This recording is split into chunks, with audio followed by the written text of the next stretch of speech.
Woo! Here we go. Wanted to get to a quieter area. Oh, heck. This is all playing out too. I don't know how far this is actually gonna go. Right? Somehow I feel like giving a flower to Jaren wouldn't really change anything. I don't think that would give her a flip in who she cares about.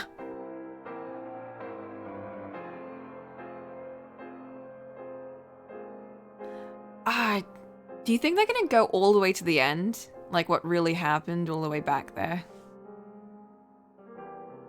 They might. They might just do that. Oh man. I have some biscuits, by the way. I'm just gonna nom them real quick. I am really excited though to there's like a lot of extra shit in this version, by the way. Like I checked the normal game in this game, and then when I clicked on it, there were these question marks at the bottom, and then they turned into like this thing called what, prologue or something? And I clicked on it, and it's like something with Morgana, so it's like a whole new thing that we haven't seen before as well. There's like a bunch of like little extras they sprinkled around here, so I want to check those out. I know. Yeah, we gotta see Yaki drain Morgana. At the very least, they'll probably show us the other two characters. Up until then. And whatever happens to Gratian. Maybe nothing happens to him. Maybe he just lives a good life and like hecks off somewhere else. Becomes a gladiator or something. Who knows? 'Tis a great shame what happened to Ginevra. Ginevra. Oh, whatever.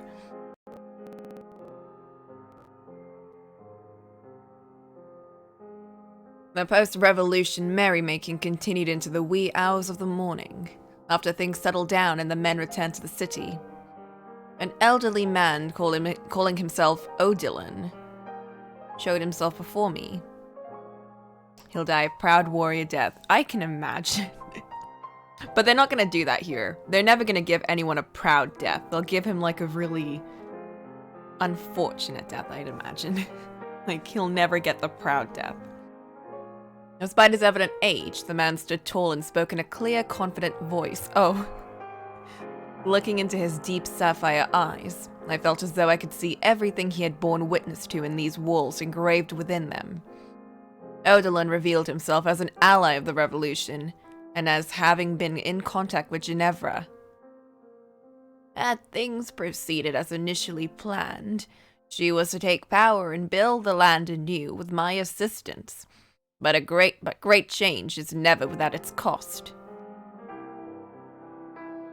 Nevertheless, I am unspeakably grateful for how swiftly you managed to dethrone the former lord.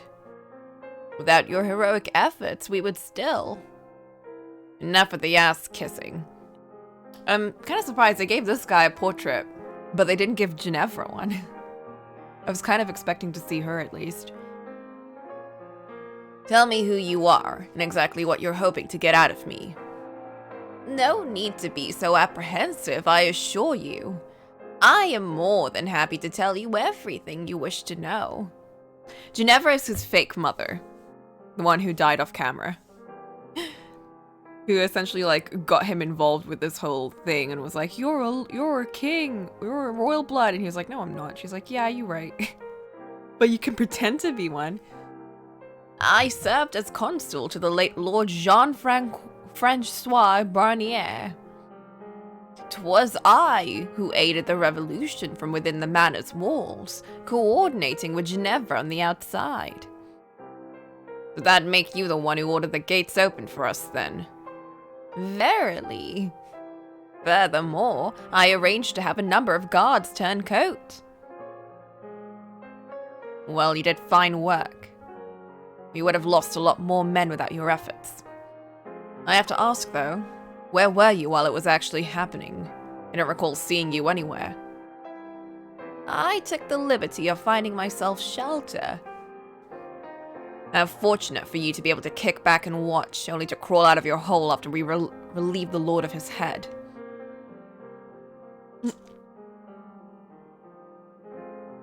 Might you be, perchance, suggesting this old bag of bones take up the blade? I would only serve as an impediment to your success. 30 years ago, mayhap, but hardly could I point a sword straight today. Or perhaps you would say that I, as a supporter of your cause, should have been present for the occasion regardless. But of little aid I would have been, merely dying a fool's death, becoming naught but another body upon which the living would trek. You're skilled with your words, old man. Of course, 'tis my job. There is but one service I can provide to you, my knowledge. Knowledge? Meaning you intend to continue to serve the Lord's Consul? For what other reason will I lend my hand to this revolution? You expect me to just take your word, to trust you? Surely you're aware that you cannot rightfully govern this territory without the acknowledgement of the neighboring counts and the king. I have knowledge and connections which will prove invaluable. They're establishing you as legitimate and qualified to inherit the throne. Yes, I know. I did not saunter into here blind. I still hadn't figured out how I would accomplish that, but... Wait. I recognize you from somewhere. Ooh. I remember. You were here during the revolt 3 years ago. You're the one who helped Barnier escape. Was indeed I. That's all the more reason not to trust you. Yeah, right? And before he picked him just because. Like, at this point, anyone who's, like, his right hand is, like, super sus.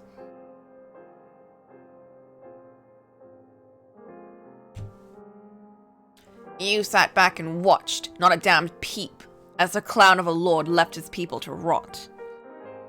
Like hell I'm letting you be my consul. You are an astute young man, but still far too green for your own good. And you fail to fully separate yourself from your old life. Excuse me? I assure you, I was no more fond of Lord Barnier's predilections than you. Predilections, But as I'm sure you are aware, he was quick to send his opponents off to the gallows. And he would be no more merciful to his consul than a slum dweller. My objections would have been ensured but one thing, a swift, meaningless death. Moreover, you knew it was not yet the time and stayed your hand, nay? I too had reached the same conclusion, and was awaiting the appropriate time. The perfect time to rearrange the board. Ugh. You must dispense of the childish emotion that controls you. Act exclusively in service of that which most benefits you. And you cannot do so without someone to guide you. You are still merely a fledgling young man. You know not up from down in this vast new world. And you have neither an army nor the weapons with which to defend yourself. Should you go out into that world unaccompanied, it will snap your neck before you feel the hands upon your skin. And what benefits are you hoping to reap from this? You're not acting out of love for the people, that much is obvious. A chance to fulfill my duties as the consul to the Lord. My expertise went largely unused under Lord Barnier's rule. It was a deeply frustrating time for me. Though if I may be blunt, perhaps I should say, I would like to die knowing I have accomplished something worthwhile with my life.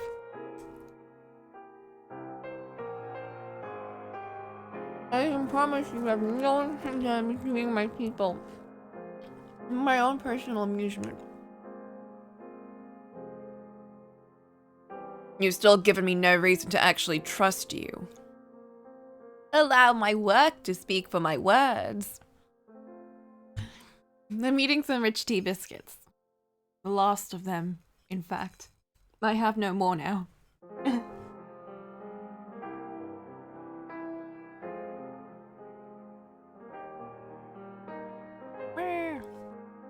I don't completely trust this man, nor do I think I ever will. He's after something. Probably wants to use me as a puppet under the guise of assisting me as my consul. He makes a good point, though. I'll need someone to show me the ropes if I want any chance of governing effectively. Have you come to a decision? This might be the first dude who betrays him. And then he was like, no, I can't trust anyone, but I still have Gratian, and then Gratian betrays him or something. Because he's under the belief of something else, and then he's like, not even my friends are trustworthy, I'm just waiting for it. Just waiting for it. That's right, Jaren was the first to betray, but it wasn't even a real betray.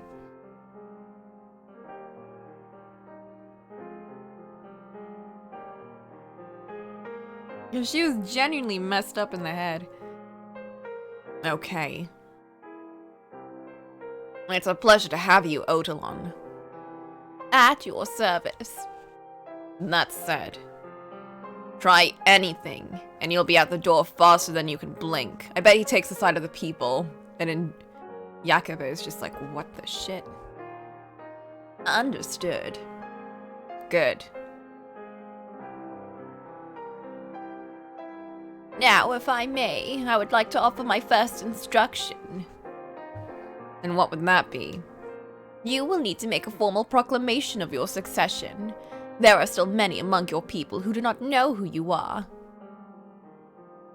Thus, you must declare yourself the rightful heir, the lost son of Lord Barnier's predecessor. You must assume a new name. Say again. The name by which you were known before is but a veil behind which you guarded your noble identity. The time has come now for you to reclaim your true self. No! Oh, hold on a second. I'm aware of your lineage. Okay then. What name do you suppose I should take? You shall assume his name. Jean-Francois Barnier. Is this some kind of sick joke? You're insane if you think I'm taking on that psychopathic killer's name. Why on this green earth would I ever want to call myself after the man I dethroned? Among the nobility, names are often passed on, from father to son, from brother to brother. But why his name? The name associated with fear and tyranny. Are you trying to hobble me before I take my first step? You will remove the stain his deeds have left upon the name. Lord Barnier killed his father, brothers, and all their families in attendance, and Ginevra likely told you. Why do you suppose he killed them? Are you mocking me, old man? He killed them because he was a damned madman. Lord Barnier was not the rightful heir. Excuse me? He was merely a stand-in to be disposed of and quietly replaced when came the time. However, he grew voracious for power, fixated on becoming the Lord himself. So he killed everyone who stood in his way, both the Barnier family and the attendants who knew the truth. Though he failed to realize that the Lord had sired another son. You, the rightful inheritor of Jean-Francois Barnier's name. So that's our story, huh? I'm not the fake. He was. Whoa. When the truth is revealed, the people will be enraptured, and crucially, the damage to the Barnier family name will be minimized. After all, the Barniers were but victims of this charlatan's avarice. As you ought to take on the Barnier family name, it is your benefit that the reputation you inherit is as unblemished as possible. Damn. Furthermore, you have nothing to gain from keeping your present name. No longer are you the man you were in the slums. You must become a new man, entirely. Ugh. Enough. I need time to think. A day, just give me one. I cannot. 'Tis a match of the utmost importance. You must act swiftly, for the opportunity will pass and the tides turn against you anon. The people are on your side for now. However, should you fail to expeditiously demonstrate that you, as a new lord, are likewise on their side, you will find yourself with more than the counts upon your doorstep. You must decide now. Sir. All right. I'll swallow my pride. I knew there would need to be some changes before I embarked on this road. This isn't unexpected. Just moving quicker than I was prepared for. A wise decision. Now, before we move on to the next order of business, I must ask, are you physically well enough to remain on your feet for a short while longer? You will need to stand before your people and make a speech. Nevertheless, it is evident that you are wounded from your battle. It would reflect poorly on your accomplishments were you to collapse during your first appearance. I'll be fine. I can hold myself up long enough to give a speech. Damn. Oh hoo hoo! Youth, what a wonderful thing. You must be sure to get your rest once you have finished. I will arrange for the best doctor to come examine you. Appreciated. Now then, let us be off. You need merely repeat after me. Damn. Hey, did you hear the new Lord's speech? Bardier was a fraud this entire time. What? No way! But God, I should have skipped work and gone up to the manor to see it. Still got a chance, go down to the square, town's cry is spreading the word of the whole thing. Did you hear? New Lord led the charge in the revolution. He was the real Jean-Francois Bardier. Oh, I heard! I was there for his speech. He's so young. And easy on the eyes to boot, ooh. They say he spent years living in the slums, hiding his true identity. That must have been so difficult for him. The old man's the most suspicious. Of all the characters with faces, yes. The fact that he has a face kind of means, this guy's important. And he's not a friend, so... At long last, we're free from our suffering! Ah! Free from the terror of Lord Barnier! Cheers for the new Lord! Maria! Oh, give me a break. You're no damn lord. Whoa, how goes it, Maria? You look like you ain't slept in weeks. Ugh. Where's your smile, girl? Today's a day for celebrating. Oh, go fuck yourself. What? You're the one who pushed him into this. Surf's up, Maria. What are you getting pissy about? You pressured him into making this dumbass revolution, into becoming the fucking lord. Whoa, that ain't what's happening at all. Jacobo's the one who proposed the whole thing. Bullshit. He was trying to talk sense into you at the Midsummer Festival. Oh, for the love of Christ, what crawled up your ass and died? Batshit asshole's got, and now we got someone on our side with power. What's there to complain about? Is there anything in that meathead head of yours? What was that? You do realize he can never come back now, right? He's the Lord. He's gone. And he's gone for good. Up there in that manor all by himself. And you dragged him up to the top of that hill and left him there. Maria. I get that you want someone to take this out on, but Jacobo's also the one who proposed becoming the Lord. No. I didn't push a damn thing on him. He showed up one day with a ring bearing the Bonniers family crest. Then told everyone he was royalty and had the claim to the throne. This is insane. It was his words that sparked the revolution. There's no way. Jacopo is royalty. You need to get a better sense of humor. My thoughts exactly at first too, but then I saw the crest on that ring. It's the real deal. Did you miss the whole part when he put the ring on in front of everyone before we stormed the manor? His whole spiel about being the heir. That was pretty damn convincing if I do say so myself. You seriously think I was there for some stupid pep talk? Ain't you his friend? Feel like a friend should be rooting for his success, you know? That's what I'm doing. I can say that much. Anywho, I got a hot date with a couple of kegs, so I'm out of here.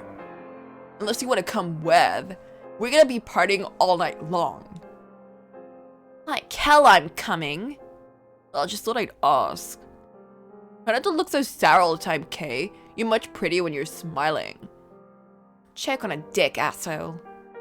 Duly noted. Later. Can't root for him because he's my friend. I know better than anyone that he's in over his head. All I can do is pray for you, Jacopo. Pray that you'll always be the Jacopo we know.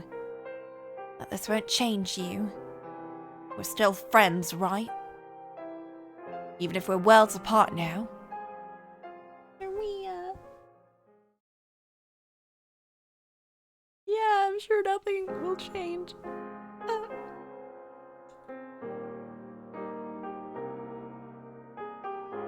After giving me just enough time to recover, Odilon quickly got to work instructing me in everything I needed to know to be a lord. My first priority was to revitalize the city, cleaning up the mess my predecessor had left it in. As much as I wanted to ensure that everyone had food and water, it simply wasn't possible to make happen overnight. We would need to significantly expand our farmland, build additional granaries, repair existing irrigation canals, bleh. Not to mention crack down on crime and disorder. There was so much to do, it was almost dizzying. The last thing I had time to do was whine. It's interesting because Maria's personality in the behind the stage thing was, so everyone had like cue cards showing what their personality was supposed to signify about them and what the developers meant for their characters, and Maria's card was blank. So apparently her character was just supposed to be a what you see is what you get type. And we can assume that in the future, because of the curse, she was the one most affected because she was the one that could get to Jacopo the most. So, I don't know. That's what I got from that. Because the reason why the future is so messed up is because it's a mix of their personalities being pretty, incompatible with everything. And also kind of just the curse making them be extra. Yeah, it's magnifying their worst elements, aka why Nellie went so batshit crazy, why Maria became so manipulative and awful. I guess why the beast went insane are like more insane than normal. Yeah, why the beast became a literal beast. It's like, it just made it worse. It was just Morgana playing with everyone's worst aspects and just amplifying it. Why she dragged in Nellie and Maria and Pauline? Yeah, it's just because I guess they would affect their respective people the most. Some Asian guy, yep. Yukimasa.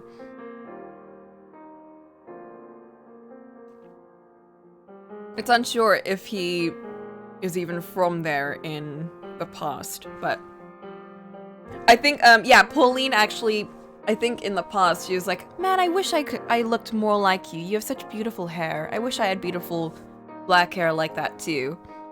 And that's why she became half Japanese in the future version, in her non-nun version. It's crazy. It's like part of what they wanted also got transferred there too. She wanted to live in the sea with him, and that's what happened. Or by the sea, I guess, not in the sea, although, And that said, none of it could happen with a snap of the fingers. It would take time and manpower, which meant we would have to use existing stores in the meantime. I asked the people, particularly among the upper class, to relinquish ownership of their stockpiles for me to redistribute among the population. And that would allow everyone to make it through the transitional period, I figured. Naturally, though, not everyone was happy with the arrangement. But the cries of dissatisfaction were drowned out by the cheers of support when I explained that it was for everyone's sake. And that we would need to band together to carry the whole city through what would be a rocky transition. As I was patting myself on the back for a job well done, Odilon shook his head and said, "'Twill hold a year at most." We have enough stores to last at least 3 years, though, too, if we want to be extra safe. They will set your manor ablaze long before the stores run dry. Excuse me, why would they? I'm obviously doing everything in my power to revitalize the city.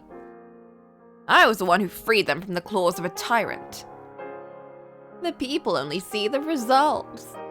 Though they accept your promises of improvement now, if in a year's time they do not see those words bear fruit, their trust in you will wither away.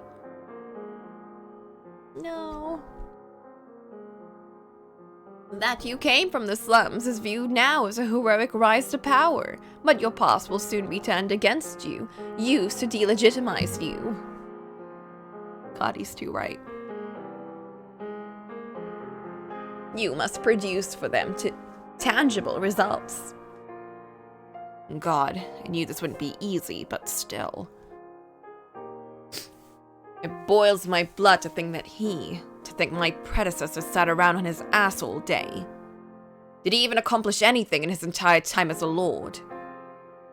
I can think of only one truly positive effect of his regime. His support for the arts. His what? Surely you have seen the numerous pieces of art adorning this manor's walls. Wow. Thanks, Barnier. Really helped out the people. He would often treat himself with works from the finest artists and artisans in the land. Oh, you mean all those paintings and vases and fancy drapes?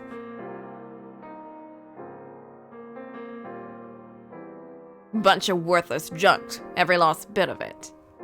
None of it will do anything to fill the people's empty stomachs. Would seem you understand not the value of art. Well, I did grow up in the slums. Did you know what purpose art serves? To make you feel better. It's nice to have around, not much more than that. Bribes, my boy. Those who hunger for power similarly hunger for ways to flaunt it. The singularity of a piece of art fills that role. Some have a genuine appreciation for art, others merely use it as a tool. Nonetheless, skilled craftsmen, artists, and their work naturally gravitate towards those with power. It would be wise for you to consider dressing somewhat less pedestrian soon. Oh, right.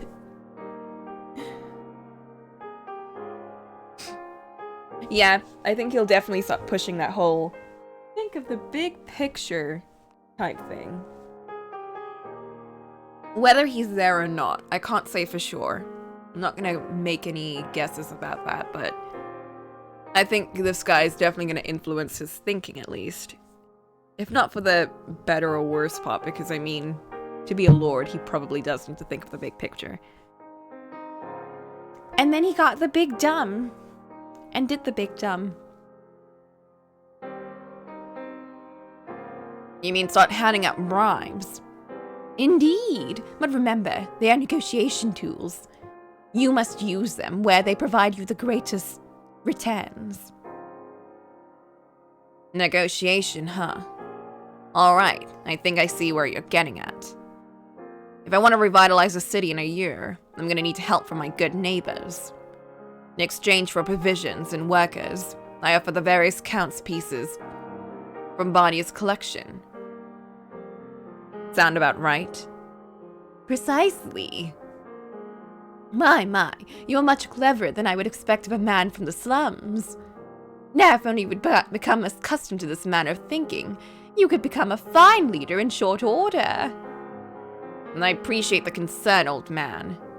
I would dispatch messengers and arrange meetings with the Count so we can begin anon. I hope I do not have to remind you. You will have to be very careful with your words, Lord Barnier. Yeah, I know.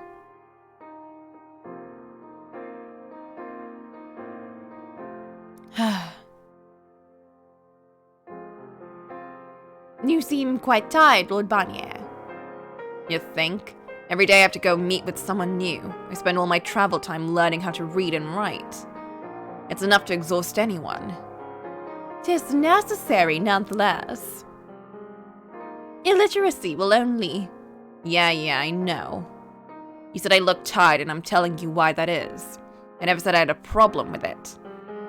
I overstepped. My apologies. Your diligence has been invaluable in earning the Count's favor, Lord Barnier. They think quite fondly of you.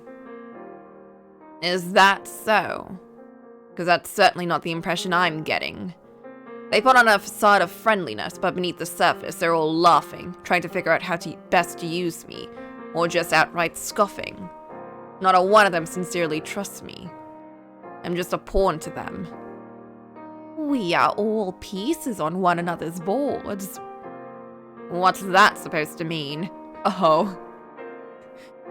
It would be most prudent to consider that unqualified friendship simply does not exist in high society. All interpersonal relationships are built upon a foundation of mutual benefit, save for exceedingly rare, short-lived exceptions. Wow. Nonetheless, you should not consider being used as a bad thing. We all climb atop each other's boards, offering ourselves up as powerful piece. And so do they offer themselves to us. Should you wish to survive in high society, you must always ensure your peers see you as a piece worth playing. And that would mean you're putting yourself out there as well, old man. Indeed, I am your pawn, Lord Barnier. I offer myself to you, and in your using me, I gain this position as consul to the Lord. 'Tis a far more practical and reliable system than one founded on something so uncertain as emotion, would you not say? Which is to say, I'm a pawn to him as much as he is to me.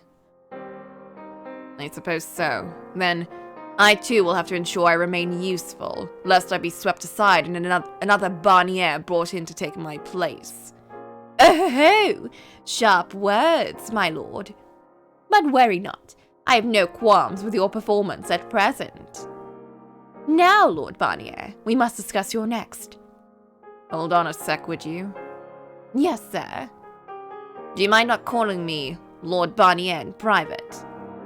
I can understand why you'd want to keep up the charade even when no one's looking. But frankly, I'm just not comfortable with it. Very well. Then, my lord it shall be. Can't say I'm surprised you won't use my real name, but still. Yeah, that'll do. Thank you. Not at all. Now, back to business, my lord. Yakuba just wants to be himself. Meh. It took long enough, but we're finally starting to see some real progress. Who knew negotiation was so much work? You should be proud of your accomplishments, my lord. It is hardly an easy feat to amass that much manpower and resources in only 6 months. Doing better than expected, huh? How's public opinion looking? The report should be coming in by now, I assume. Some dissatisfaction, but numbers are within expectations. Dissatisfied with what? I spent every waking moment these past 6 months working my ass off to revitalize the city, and people aren't happy with that. They should be jumping with joy. My lord, you must understand it is impossible to satisfy everyone. A degree of discontent is to be expected. Even so, it should be blindly obvious how much better I'm doing than that previous basket of rainbows and kittens. All is forgotten on the gentle ebb and flow of time. Past injustices matter little in the face of the present. It hasn't even been a year. The people do not genuinely care about you, nor will they ever. They may sing your praises one day and forget about you the next. I believe we have been through this before. Surely there's someone out there who gets it. That is wishful thinking, my lord. You could work yourself to the very bones. The people will merely see you as fulfilling your duty. You must not seek their approval. More will be expected of you, and more will you be the subject of undeserved resentment, for the simple reason that you exist in a position of power. Only those in a similar position can understand your hardship. Ultimately, then you have two choices. Either dedicate yourself in the service of your people, or mercilessly exploit them like your predecessor. I won't follow in that bastard's footsteps. I pray your heart remains true. That you will remain a wise and caring lord. Damn it. What specifically aren't people happy about? The foremost is food shortages. This was anticipated, but all we can do is ask them to persevere. The second comes from the upper class. Go on. They are quite naturally displeased about being made to surrender their stockpiles. It would be prudent to offer them remuneration in the near future. They're doing well enough for themselves already. My lord. I know, just letting off some steam. So I get to go butter up all the rich men in town. Wonderful. The whole idea was to help the less well-off, yet here I am. Oh no. This is what they meant. I understand that you are not pleased about this, my lord, but do remember you have more to fear from a few of the upper class banding together than the entirety of the slums. For they wield a most troublesome weapon, an upper-class upbringing. They know precisely who to tell and what to tell about you to tarnish your reputation in the blink of an eye. Do not placate yourself by thinking the common man will see through the attempts to undermine you. Even if they did, an unlikely supposition, they could do nothing to counter it. They are powerless. But it was the people at the bottom who pulled most of the weight organizing and executing the revolution. It wasn't an exceptional set of circumstances that allowed the revolution to take place as it did, not the least of which was the Lord's status as unequivocally evil in the eyes of the people. You will not find them all agreeing on anything so readily now. Alright, I get it. The point is, I gotta win over the rich people or my whole operation's gonna come to a grinding halt, right? As much as it rubs me the wrong way, I'll do what I have to do. A wise decision, my lord. Is that the loss of the complaints? No, the influx of immigrants has caused an increase in general unrest. Of course it has. I bring them in to help with the restoration effort, and they go and cause their own set of problems. It's like I'm chasing my tail here. So long as there are people under your authority, never will you be completely free of strife. You're telling me. So would increasing the guards' presence in the city help keep the peace? Most of those with the training necessary are already deployed, meaning you will need to have new guards trained from the ground up. Get Gratian and everyone! You will have to mobilize them where they are most needed. In other words, Tighten your grip on the slums. Oh no. Now I gotta take away their freedom.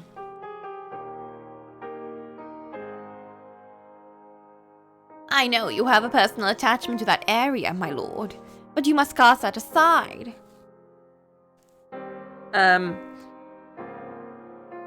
So the people are still unhappy because there's food shortages, and the nobles are unhappy because they're taking all of their food. So now, because the nobles hold more power, he has to, like, kind of like snuggle up with them. Not smuggle. With the nobles, which might leave a bad impression on the commoners. And also, put more security around the town, aka the slums, aka showing less support for the slums because he's taking away their freedom. So, that's happening.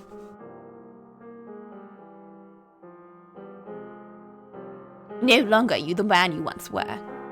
The slums should never have been allowed to fall into such lawlessness in the first place. To be honest, that's true. Weren't they complaining about how dangerous it is there? You will merely be restoring it to its proper state. Depending on how they actually handle it.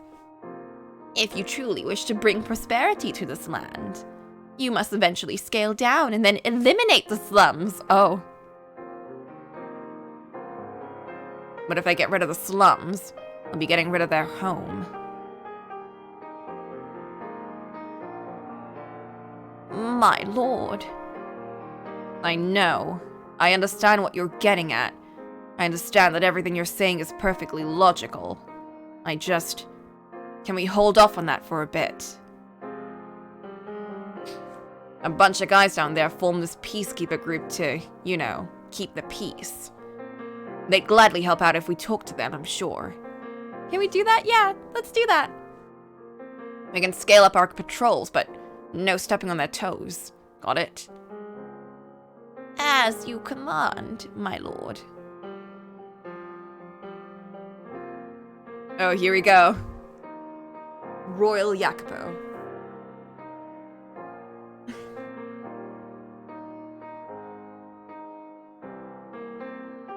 I feel like Odilon's gonna do it behind his back anyway.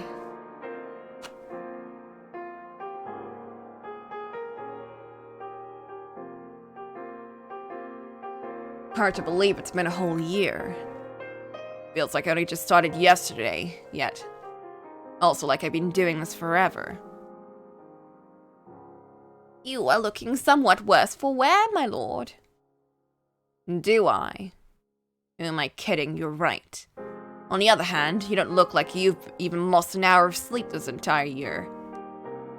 Goes to show how inexperienced I really am. While it is true I have been in this position for many years, I also do not bear nearly as much responsibility as you.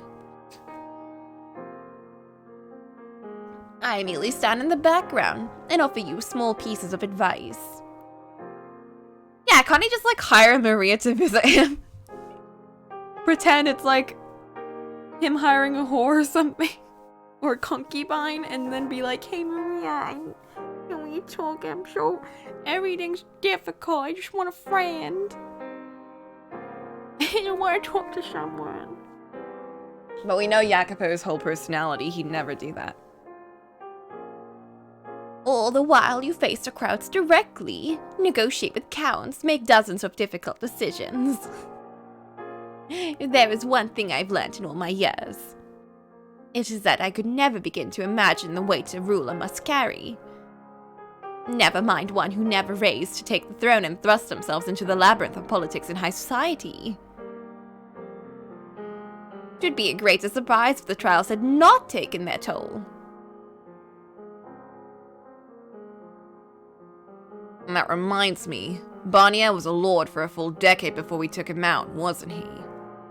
As I recall, he wasn't as much of a despot early on. Just 1 year has taken this much out of me. How much longer before I'm no longer able to act like a reasonable human being? No, don't think like that, Jacopo. Actually, forget it. What matters is that we seem to be doing a good job minimizing discontent. Indeed, you have successfully made it through the first year. The city is decidedly more presentable than it was when you took the throne. There are precious few who could replicate your accomplishments in such short time, my lord. You would do well to take pride in your work. Pushing to do everything so quickly has taken its toll. The people are worn thin, slaves are dying by the droves. I still have a ways to go before there's anything I can be proud of. Slaves are the tools of progress, my lord. Tools do not last forever and must be replaced regularly. Oh. And you can't build a house with your bare hands. I get it. You learn quickly. Not even a year ago, I would have been up in the arms about the number of slaves dying. But now they're just numbers to me. Apparently my worldview has changed quite a bit. It is about time we started considering our next step. Meaning? Meaning, your efforts thus far have merely been towards repairing the damage caused by your predecessor. You make it sound like all of this has just been warm-up. My apologies. I did not mean to discount your great efforts, my lord. I was simply speaking of the grander scheme. Yeah, I got that. You want to settle on a direction for how to grow the city, right? Indeed. The status quo is vastly inadequate for bringing prosperity to this land. There is no saying when the surrounding territories may cease being so friendly, and they set their eyes upon conquering us. But of course, you cannot keep your eyes trained outward in fear of attack, and allow the land to devour itself from the inside either. So what you're saying is, it's a balancing act. Precisely. So, what kind of advancements do I want to pursue? There is something that's been on my mind. This land is ill-suited to growing crops. When I lived out in the slums, I had no perspective and figured that what we produced here was no different than anywhere else. But now I know better. The grapes used for our wine are miserable compared to what I've been served elsewhere, as is nearly everything else we grow. I can only assume the land itself is to blame. Oh, the wine from the south is indeed exceptional. You quite nearly gave me a heart attack when you leapt from your chair in the middle of a meeting, shouting, "This is nothing like the wine from home." Enough. That never happened. It was my first time tasting anything like it, alright? Anyone would have had the same reaction. Oh! You have grown much, but nevertheless you are still quite green. God, I really need to watch myself around this man. In any case, it would be ideal if we could begin producing higher quality grapes, not necessarily to compete with the South, but enough to be serviceable. Efforts to improve our farmland are underway, although it could take some time before we see the progress. Have you any propositions, my lord? Actually, I was thinking it might be best to cut back on agriculture. Do elaborate. What if we were to build a city up into a trade hub of sorts? Meaning, you wish to open our gates to our neighbors? Exactly. One thing the city has going for it is the wealth of artisans. But for years, we've only ever exported our goods. I want to bring people here to purchase. We reduce taxes for merchants, give them special privileges, set tariffs and border taxes lower than they are in the capital. Business will naturally find its way here. This land may be less than optimal for farming, it's more than adequate for trade. We're in a convenient location to serve as a hub for the surrounding realms. Rather than close our borders and wall ourselves off entirely, opening up and making ourselves of value to our neighbors is far more likely to dissuade potential invasion. Ooh. We're all pieces on one another's boards, isn't that right? Who says that can't apply to the entire city? The best way to expand without stepping on anyone's toes is to do so in a way that benefits them as well as us. What do you think? A rather aggressive strategy you propose, my lord. If I may be so bold, there will be many obstacles to this plan's success. You will need to arrange meetings with the head of each realm you intend to invite, the order and timing of which will be crucial to its success. Furthermore, the influx of outsiders will be a source of much tension among your people. You think I'm aiming too high? You are indeed aiming exceedingly high. Your obstacles will be numerous and precipitous. Nonetheless, obstacles can be overcome. Oh! Your exhaustion is nothing compared to the weariness that awaits you down this path. Do be well aware of this, my lord. You're damn right I am. If I'm gonna do this, I'm gonna go all in.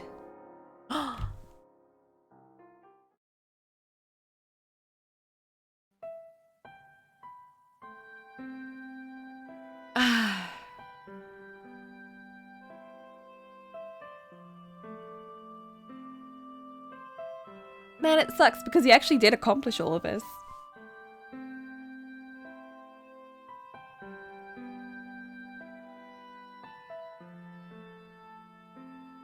Lord's Manor sat atop a tall hill, gazing out the city stretched before me. Countless columns of smoke rising from buildings, people scurrying about like so many rats. From up here, I had a perfect view of the bustle of the city.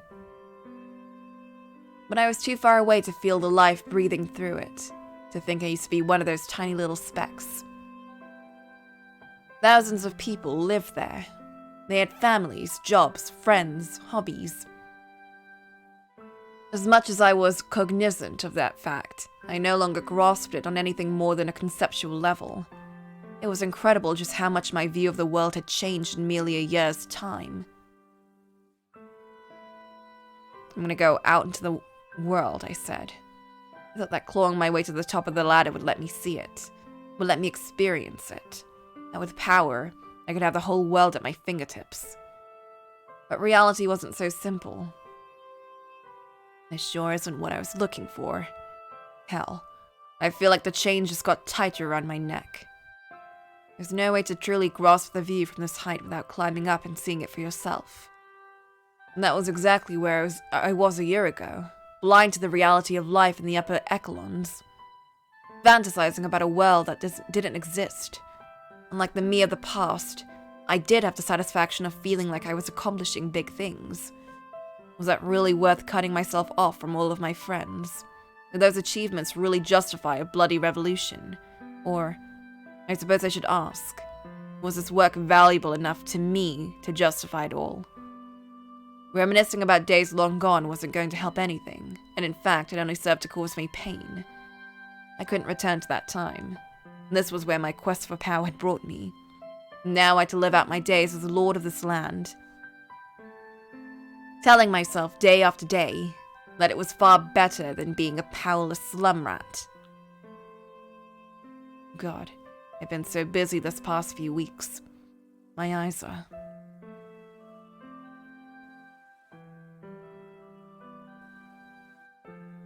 One day I'll show you the world.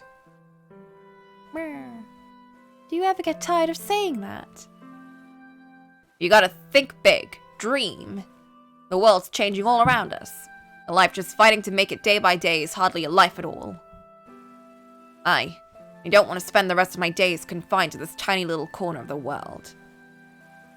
Well, try not to let your dreams grow so big they crush you. I'm sure I'll be fine. I'll just have you sing for me whenever it gets to be overwhelming. Why would I be there? Why wouldn't you? It's hard to show you the world if I don't bring you with me. Knowing you still won't know where you want to go. So I'll bring you with me. We can find a place for you together. Pretty good deal, huh?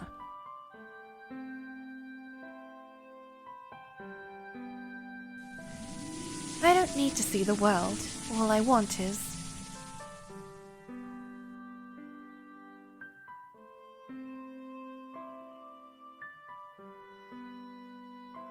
Dozed off for a second there. Feels like those days were an eternity ago. I don't need to see the world, all I want is what, Morgana? What were you trying to tell me?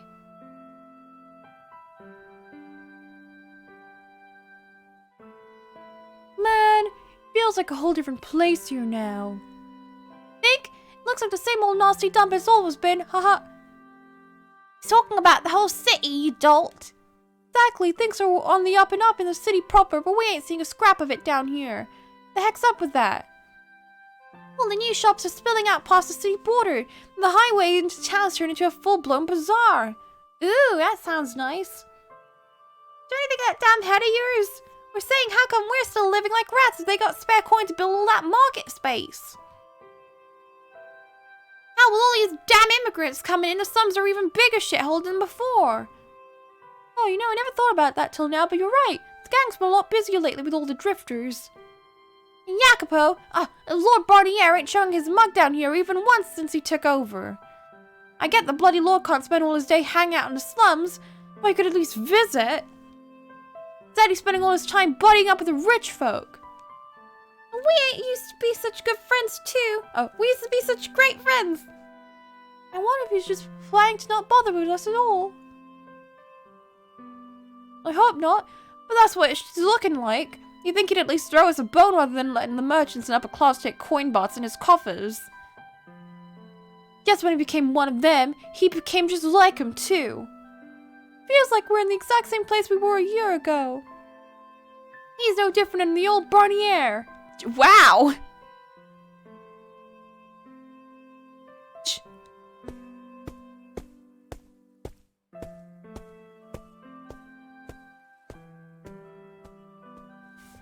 Psst. Psst. Stuff? Ugh. Got it. Oh, it's you. Find anything? Yep, got the proof you was looking for. You'd be so kind as to never get me a job like this again. I'd be hanged thrice over if the nobles found I was sniffing around in their business. Ugh, quit being such a bitch. You didn't steal nothing or kill anyone. You're fine.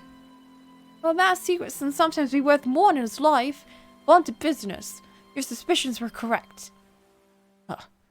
Fuck me sideways. Here's your pay.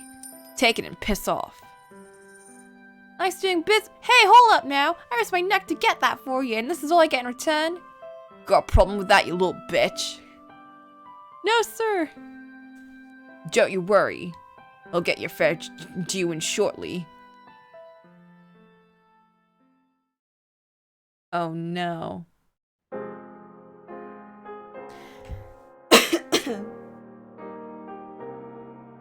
This is the worst. God damn.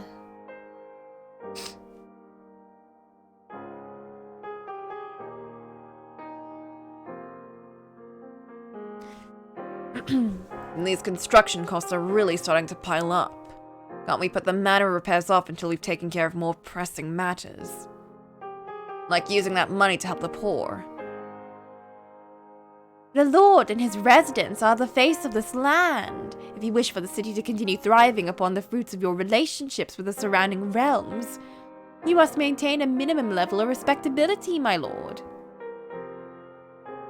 Merchants, in particular, are merciless judges of appearance. Of this you can be certain. No respectable merchant will do business on equal terms with a city whose lord refuses to take care of his own home. I get that, but still, it's so much money. These are necessary expenses. To acquire the resources required to aid the lower class, we must increase the rate of production. Efforts must begin at the top and gradually work down. You must not be in such a great rush, my lord.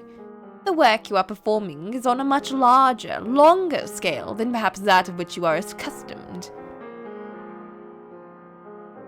You have a point. Then let the construction continue. I'm definitely coming to see just how crucial a bit of the embellishment can be to surviving in high society. Every engagement is like throwing myself into a lion's den. everyone surrounding me, measuring me up. They questioned my pedigree, some with their eyes, some with their mouths. Some even attempt to dig up dirt on me in order to tilt the scales in their favor. Oh yeah, there was that one time when I was straight up shouted at right to my face. You're no more than a damn noble, or damn noble than any of those other rats whose nest you crawl out of, if I recall. Not that he was wrong. I took the throne by force. It's only natural that people are going to have their suspicions. That I came from the slums is just an icing on the cake. I'm damn lucky if condescension is the worst treatment I get on a first encounter. And then there are the distant relatives Barnier let slip through the cracks, slithering back up to assert their right to the land. There are a lot of people out there to get me than I first anticipated. Do remain strong, my lord. Humph. I will always be strong. If I so much as let those wolves smell weakness, they'll pounce all over me. Like hell, I'm gonna let that happen. I won't have time to work on helping the poor if I spend my days fending off packs of bloodthirsty nobles. I must always appear strong, under any circumstances. I, of all people, should know just how easily a lord can be dethroned. I'll be next if I leave even the slightest opening. Hex. I have to do whatever it takes to make sure that's not my future.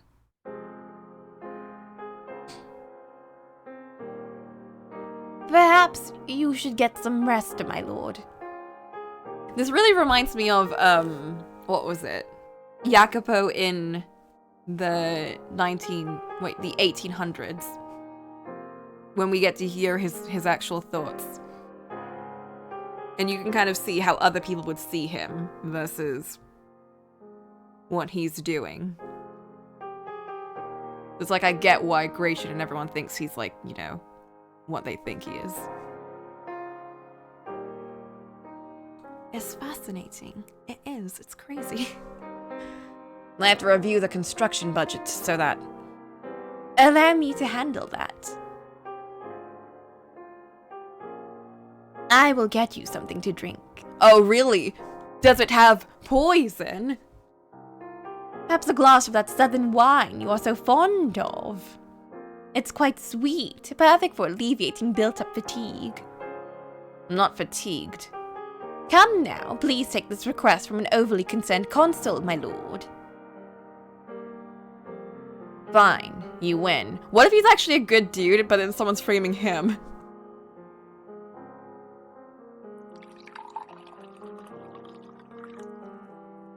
It's hard to believe it's only been a year and a half. I feel like we go way back.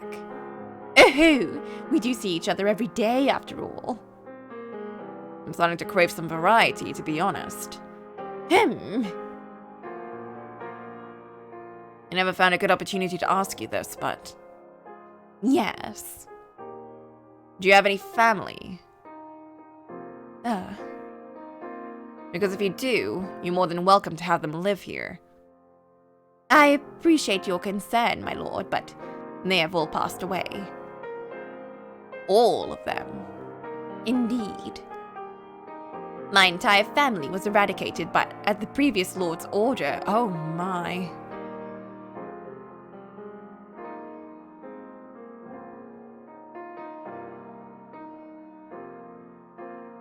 Once, and only once, I offered him my humble opinion. So infuriated was he by my insolence that he had my family murdered.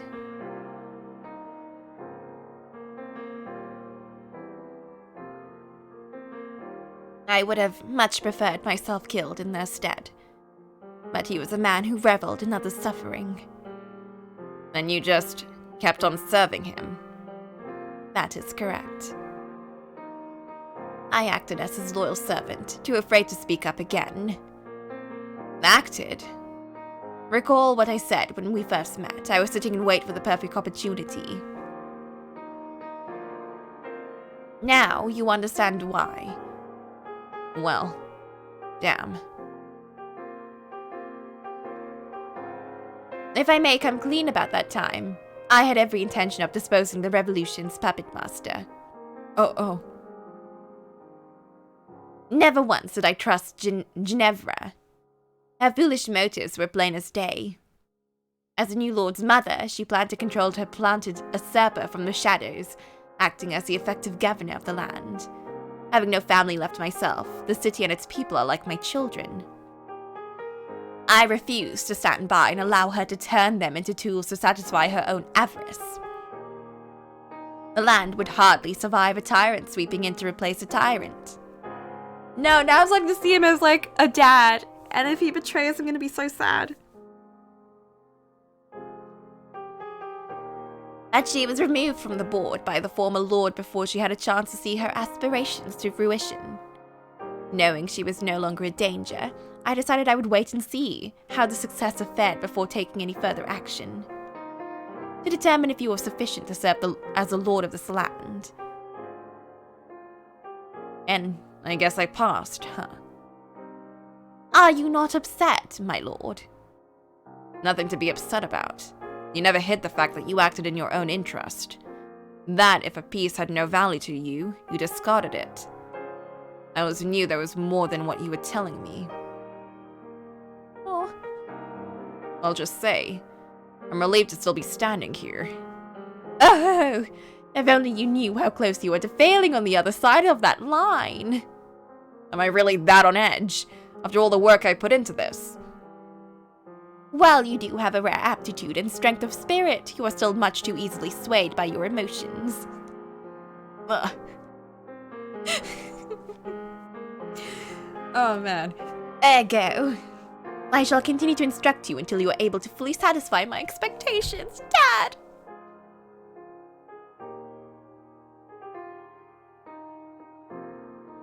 Tis rather curious, so after we speak, so great our time together, I come to think of you as my second son! No, don't do this to me. I know it's gonna happen.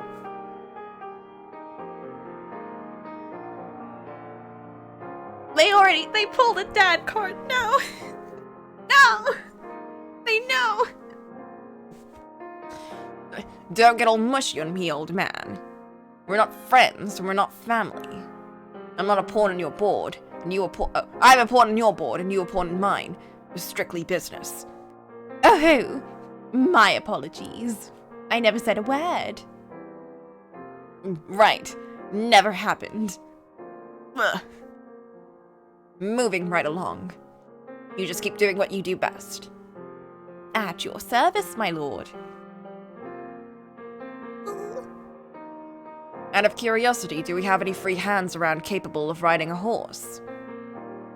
For what purpose? There's someone I want found.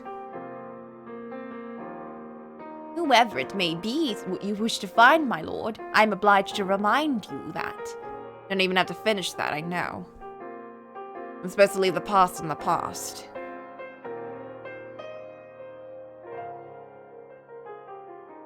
Let us see, then. Your men have their hands rather full at present, though we can perhaps arrange for one of them to be reassigned. Are you sure? 'Tis a small request. Not once in your entire tenure have you requested to use your men for personal matters.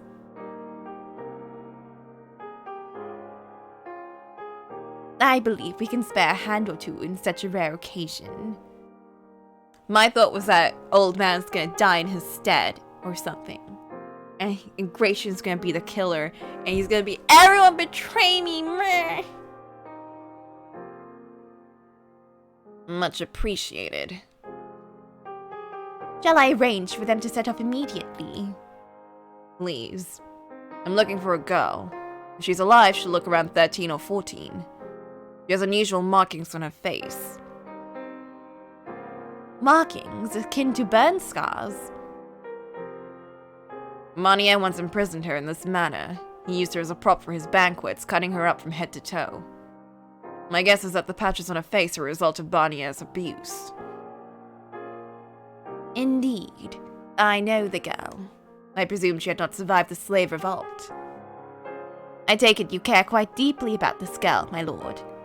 Then allow me to offer my sincerest apologies in his stead. No need to apologize. Will you help me find her, Odilon? I will oversee the search operation personally to the best of my ability, my lord. I pray the girl is still alive. As do I, unlikely as it may be. I'm just chasing after a sliver of a dream that shattered long ago. And that said, if you do find her alive, bring her here without telling her it's at the Lord's order. You'll likely assume it's the old Barnier who's after her if you say anything. She happens to have found a new home where she's happy. Just leave her be. Understood.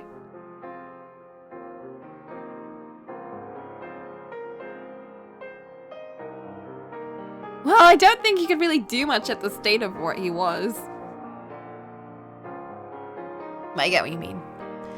Time drifted slowly onward. As I'd anticipated, there were no news regarding her whereabouts. New shops and stores continued opening in the city, with them coming a steady flow of travelers and passing merchants. As traffic through the city increased, so too did the number of people seeking an audience with me. I was getting busier by the day. My plans to attract merchants and artisans from the capital had worked. Every one of them seemed to have a bigger, more ambitious proposition than the last. My days became a cycle of meetings, reviewing propositions, balancing the budgets, deciding whether to proceed or postpone.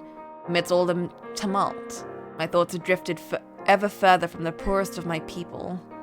Oh shit. And that's the last of the day's meetings. There's no end in sight to this. That is a good thing, my lord. It means you have succeeded in drawing traffic to the city. I guess, but still. I need to go back and review all these proposals, so... Lord Barnier, a moment! I don't have a moment to spare. Townsperson requests an audience with the lord. You have been instructed to deny entry to commoners. I tried, but he refuses to leave the gate. Hold on, what's the man's name?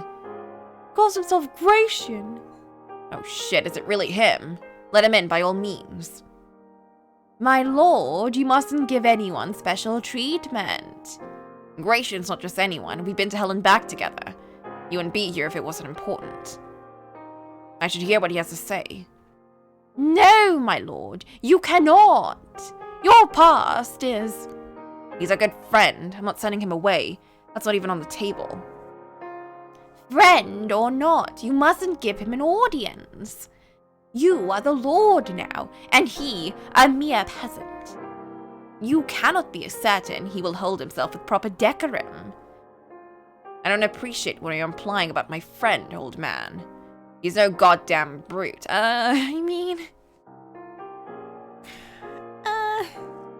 I imply nothing, my lord.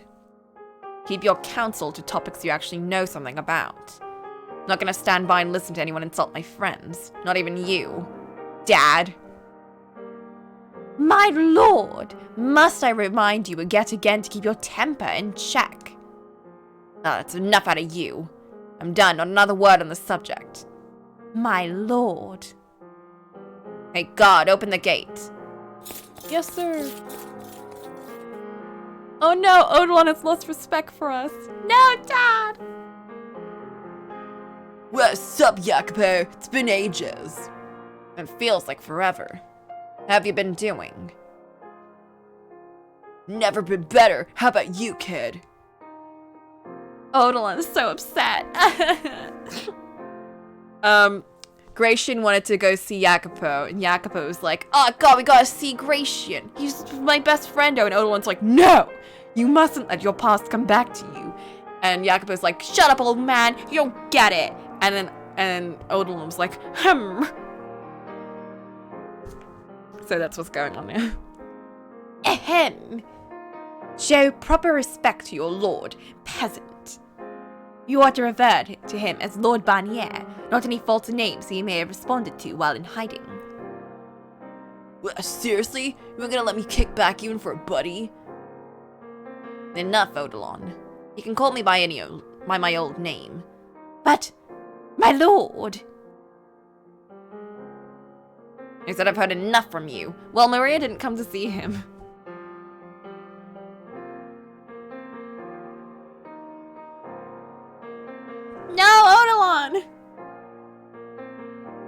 Look at you, taking charge and barking orders, all important like.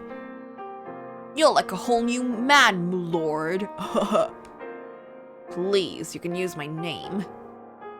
I'm dead seriously though. Serious though. Hard to believe it ain't even been 2 years. Seriously look like a whole new man. You think so? I don't feel like I've changed all that much myself. I don't know, you just, what's the word? Emanate lordliness now. Guess it don't take long in the noble's den to turn into one of them, no matter how far down the chain you come from.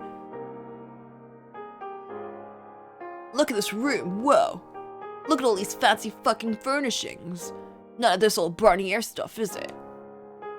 Nope. With all the meetings I've been having, I needed to make sure I had a room that was nice and presentable. Well, that's one way to put it. I don't think I'm just throwing around money for the fun of it. If I want any pull in a negotiation, I need to look like I had. No need to explain yourself, kid. I totes get it. It ain't easy dealing with a bunch of rich folks who stick up their asses. I appreciate it. Anyway, what brings you here today? Well, bud, don't need a reason to visit a friend. Kinda guy just want to hang out and catch up, come on. I never said that. I'm just extremely busy at the moment. I don't have much time to spare for anyone. Oh, come on, don't be such a tight ass. That's exactly why I'm here. Make sure they don't got that stick up there so deep it punctures your brain. Gotta let loose sometimes, ugh. I suppose. Thank you for your concern. So let's get sloshed just like the old days. Ugh, Gratian, no. I even brought the booze. I wish I could, but I don't have the time. You'll drink with your merchant and rich snobs, but not me. That stinks, kid. Right in the gut. I see you're as pushy as ever. Alright, fine. One drink in the back room. Now, people are gonna see him and then they're gonna be like, wow, you drink with, like, the peasants. I see how it is. Huh, that's what I'm talking about. No, Odalon! Don't look at us with those eyes! My lord. It'll be fine, Odalon. We go back years. There's nothing wrong with a couple of friends sharing drinks after hours. If you insist, my lord, but the peasant must leave his blade behind. I will not, under any circumstances, allow you to be alone with an armed slum dweller. Well, everyone needs to loosen up, huh? Seriously think I'm gonna pull a sword on an old pal? Humor me. Well, whatever, fine, you win, old-timer. Happy now? You can probably still kill him with his fists, though, let's be real. Yes. Sorry about that, Gratian. Odalon's always on edge, it's nothing personal. Nah, that's cool, can't say I blame him. Now let's go get trashed. I'm so worried. What if you poisoned the drink? Ah! I feel like I'm being more paranoid than Jacopo now. Brought a little something from the pub that we used to haunt. Betcha you usually drink way better shit than this now that you're a freaking lord. But it'll be like old times, you know? This reminds me of the time we had a drinking contest. Well, wanna go another round? I'll have to refrain. Odalon would murder me if I did that. Sounds like the geezer got you by the balls, huh? No fun allowed up here in the Lord's house. It can be rather suffocating, yeah. Well, I can at least let loose today. To old times, kid. To old times. Now this is a sight I never dreamed of. Two of us here in the Lord's Manor drinking together. We were both slaves when we met, for God's sake. Ha! No fucking joke. Never know what life will bring you. Been almost 5 years since then. You weren't even 20 yet. I expect we've both grown quite a bit since those days. Or are you still running around like a wild boar even now? Hard to say. I don't think I'm as bad as I used to be, but getting to that shit kind of comes up with the territory, you know? And the slums are still the same as ever. I see. How's everyone doing down there? We're scraping by as usual. The rest of the gang? And Maria? Guys are still lazing around at the pub all day. Maria's rebuilt the brothel. She's getting by as best she can. Obviously not the same place. Smaller than the old one. But for a chick, she's doing alright for herself. I'm glad to hear it. So, tell me, kid, you and her totally had a thing, yeah? Where on earth did that come from? I believe I already told you. No, we didn't. Just seems like she's about 10 times more worried about you than anyone else. Must have been something. Don't make sense otherwise. Oh, Gratian. What about you? You care about us too. Maybe she's had a thing for you and you never saw it. Poor girl. There were no romantic feelings on either side. We were friends, simple as that. Nothing more, nothing less. Have you seen those honkers? Ugh. Oh my, maybe he does. What does that have to do with anything? Just don't make sense to me. How can a guy only be friends with a chick? It just means we value certain things in life differently. No, you like to do that sometimes. Get all weirdly noble like that. Hey, I didn't mean that as a jab. It has nothing to do with being noble. Maria's special. We've known each other most of our lives and we survived hell together. Oh yeah, you mentioned that before, didn't you? The two of you have known each other longer than anyone else. What was it like back then for the two of you? Before I met her, Maria was raised in an orphanage. Said she ran off because she and the director didn't get along. Huh, can't say I'm surprised. How about you? I hardly remember anything from before I came to the city. Just bits and pieces of what my mother told me. Being guarded by a bunch of men, being kidnapped by bandits. You meet the noblewoman? Real shame you had to lose her so soon after reuniting, huh? Indeed it is. Huh! Oh. Don't you think it's about time you cut the shit? Excuse me? You're not a Barnier. You didn't inherit the throne. You're just a damn fraud. Ain't that right, Jacopo? God damn it. I don't want help. Odie, please don't die though. Oh.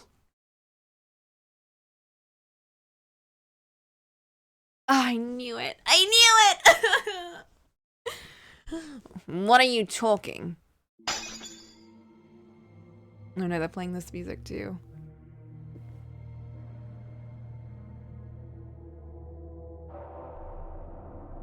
Finally starting to kick in, looks like. No! I knew it was poison! God damn it. I hate him. I hate him! I mean, I get it, but I hate him too. God, you got any idea how hard it was not to throttle you during that entire conversation? What? Almost out of nowhere, my heart rate skyrocketed and my legs started trembling so violently, I had to lean against the wall to support myself. The old world started swirling. I could just barely make out my old friend glaring at me through the fog. How you like that? Feels like your heart's about to burst, don't it? Don't you worry, kid. You won't be feeling nothing soon. You poisoned the drinks. Why would you? Why? You seriously need me to spell it out for you? Huh, you've been stuffing your head with fucking rainbows up here. You wanna know what they call you down in the slums? Jacopo the Betrayer. I did not betray. Take one goddamn look at the city and tell me that again. While you're up here treating everyone with a cart and some trinkets to sell like fucking royalty, slums are still the same rat's nest you left it. No, even worse off now. With your new marketplace, anyone can turn a little bit of money into a pile of gold. If you got nothing to begin with, you're just dead in the streets. All you're doing is making the rich even richer. No, I'm trying. I wanted to explain how I had everything planned out. How I first needed to improve the economy as a whole before I could turn my attention to the less well-off. Nothing changing was proof I was protecting them. The slums had been in danger of being eradicated entirely. I had stopped it. I could see in his eyes that nothing I said would convince him. As far as he was concerned, I was pure evil. Ah! You're not the man you used to be. Gratian, why? I thought you believed in me. Damn right I did. Then you went and fed us a bunch of lies. You called yourself the rightful heir. You called yourself a Barnier. I did my digging. You don't got a lick of royal blood in you. All you ever wanted was to line your pockets, you selfish bastard. No, why? You never had any intention of helping us. Please, hear me out, Gratian. We were all just pawns to you. The whole damn revolution was part of your game. I'm begging you. How does it feel, knowing your throne sits on the back of all these people you betrayed? Please. You don't have any right to call yourself the goddamn lord. Gratian! Hell, you barely even have right to call yourself a fucking man. You're just a rat in fancy clothes. It should have been me. I would have made an infinitely better lord than you ever were. If only I had that ring, could have been me. And that's what this is all about. In a flash, everything I once felt for this man, all the friendship, the camaraderie, the sympathy, went cold. As much as he tried to dress up this whole farce, that was where his heart truly was. He was just sour about not being the one who got to be the Lord. He believed himself superior. He got himself caught up in this whole stupid fit of jealousy. Now he's trying to kill me over it. And that's seriously all this is. Are you listening to a word you're saying? What was that? You're the one who's not the man he used to be. You're the one who's being a self-centered bastard. Talk all you want, dead man. The Gratian I knew would never resort to using poison. He'd have drawn his sword the second he passed through those gates, faced me like a man. Look at you. Even Barnier had more of a spine than you. Damn! Wow, that was a stab. You dare compare me to that sack of shit? Alright, fine, I'll play it your way. Oh god. You had a knife hidden on him? An instant later, Gratian was brandishing a short blade. He had snuck it under his clothes, I presumed. I was almost amazed at how thoroughly prepared he was. He never had any intention of this going any other way. He hadn't come to talk. He was never going to hear me out. He was here to do one thing, and one thing only. I doubted he had any plans for what would come next. Raw hatred was all that fueled him. He wouldn't take my place after killing me. He wouldn't work himself to the bone to ensure the city kept running. He didn't give a single damn about any of that. You're scum. I won't be taken down by some worthless, self-absorbed rat. Nothing I'd ever tried had been enough to best Gratian in combat. And that was when I was at my peak, not with the myriad needles of his poison prickling my every pore. Barely able to stand under my own weight. But still, I had no intention of surrendering my life to this cur. I took in a deep breath, clenched my teeth, shouted at my shaking limbs. Move! Move! Move! Move! Move, damn you! My fingers. I could feel them again. Before the thought finished passing through my mind, my hands reached for a blade. Grasping the rapier hanging from the wall, I swiftly drew it from its scabbard. It was a decorative blade, not meant for combat. It would probably bounce right off Gratian's muscular chest. There was one place I could target. His face. Rotten hell, you son of a bitch! Knife in hand, he lunged at me, just moments before death befell me. My vision blurred out, blight of poison grew unbelievably clear. Gratian almost appeared to be moving in slow motion. I wasn't sure my mind had ever been so clear, so sharp in battle before. The dying embers of my fading life burned anew into a blazing inferno. Quah! Unlike my fight with Barnier, this one was over in an instant. Before I had time to breathe or even blink, it was settled. In that same instant, everything I'd built up with this man turned to dust. Oh. I had never once defeated him. As long as I had known him, I was always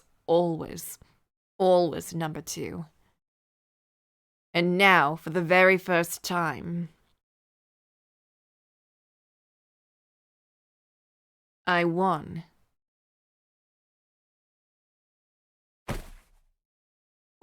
Why did it have to be you there and not me?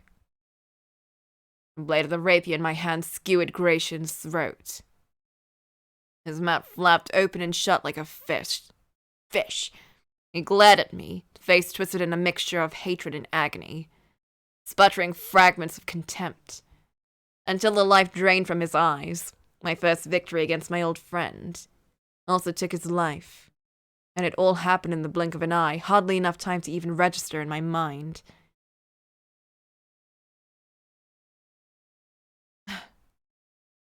Odilon, please. My lord, what was all that commotion? What happened?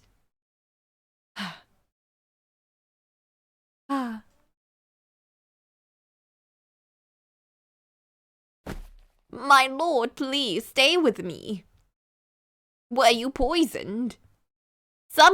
Is anyone there? Yes, sir. A doctor, as quickly as you can. Hi.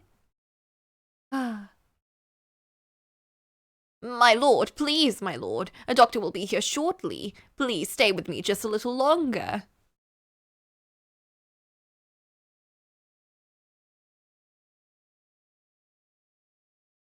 Yeah, if anything corrupted him at this point, it would have been, well, everything that you tried to do was for naught because no one actually cares.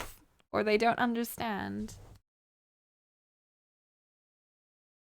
That's clearly the perception that people have of him at this point. No one's willing to wait. He corrupted Bonnie? Well, we know that from Bonnie what he said really corrupted him was,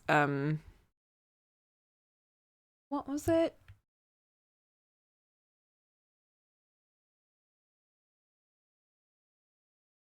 Enjoying seeing fear in people. Because that's what he did all the time. Because that's how he got his throne in the first place. I don't know. He was his own thing. Odilon, you were right. I was stupid. I should have listened. I thought he was my friend. He wasn't, not anymore. And because we had once been friends, that made him my greatest threat.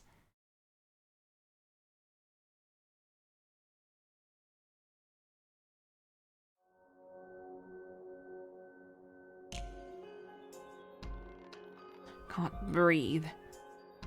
My blood feels like it's made of magma. My throat burns. My skin, it's like it's being eaten away. That's kind of funny now, because it took him so long to get to where he was by the end of, door 8? I think it was the final door. And I remember at the very end when Michel finally got everyone on his side, Jacopo's just like, how the hell did you get them to, like, follow you in, like, 3 days? That's crazy.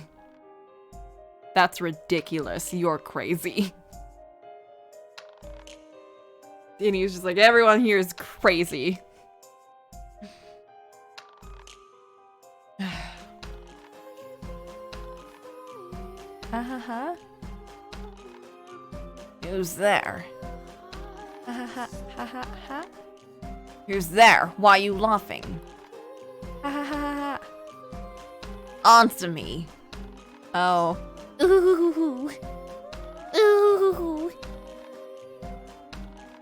How did it feel, boy? Do you know it all went exactly as I said it would? How? But you're... That you wouldn't be able to trust anyone. You're dead. The worst is yet to come, boy. Silence. You could work yourself to the marrow of your bones, and still the people would never look beyond the surface. I said enough. Listen, you can hear the scorn in their voices. They're calling you a tyrant, a soulless monster. I know you can hear them. They are not. They say you're no better than me. That you're a foolish ruler who cares not for his people. They shout an endless cacophony of discontent. Shut up. Just shut up. I'm nothing like you. Can you then remain a virtuous leader, no matter how bitterly your people despise you? Is your love for them truly so resolute? No, the virtue you brandish was never so selfless.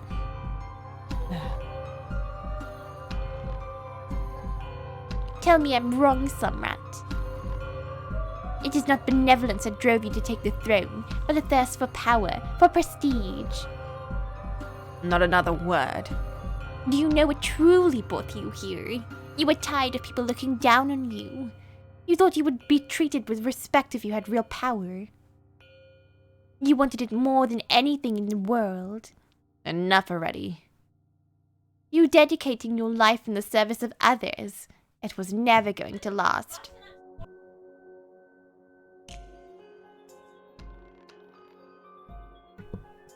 Allow me to make a prediction. Soon, very soon, you'll find yourself drifting over to my side. You'll stop caring about the people's lives, and for that they will despise you. You'll lose any last bit of sense left in you, push everyone away until you're all alone, and then you'll succumb completely to madness's grip. Stop talking. You don't have what it takes to be the lord of the land. I said stop talking.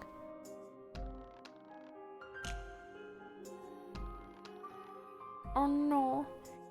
The people aren't the only ones who aren't on your side. You have enemies everywhere you look.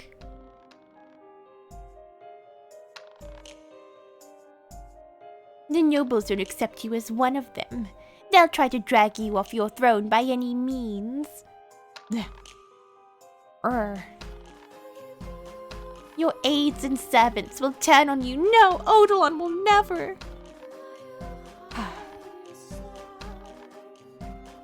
And this won't be the last time you writhe in the claws of poison.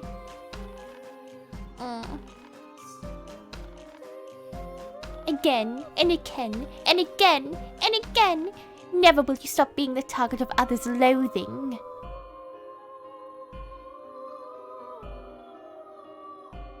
Or will you continue to act like some kind of paragon of virtue, never wavering in your faith in others?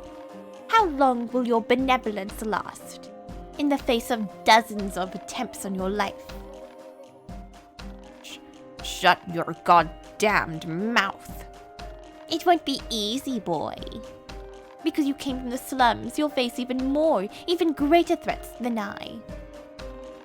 Silence. I bet that just terrifies you. Drained all the hope from your heart. Well, there's an easy solution. follow in my footsteps and reign with terror. Stop talking. I've heard enough of your goddamn noise. Ooh, boo, bahaha. You're already afflicted with a great curse, boy. A curse known as the Lord of the Land. It's a curse from which you will never be free. And hence, you will never be free from me. Ooh, wahahaha.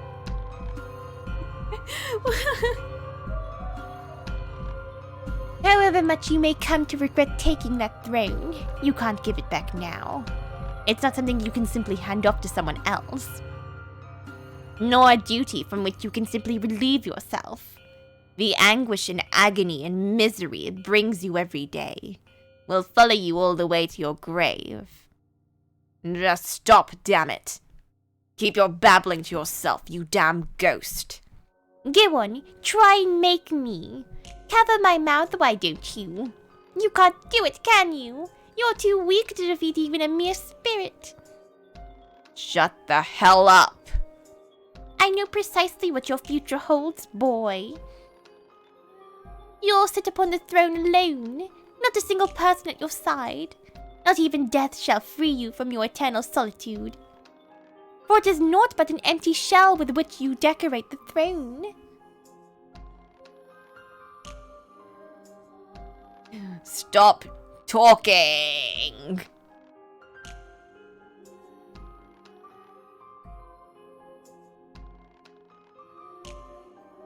You hear that, slumrat? Someone's come for you. The question is, do they act out of genuine concern?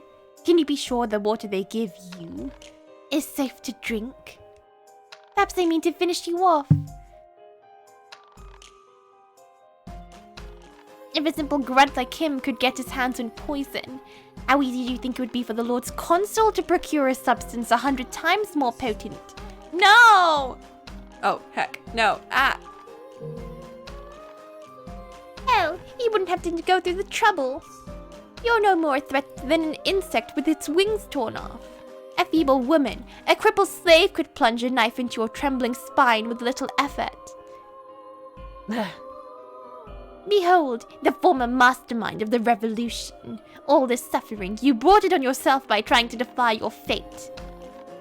Ooh, bwahaha! Woohoo! You get it.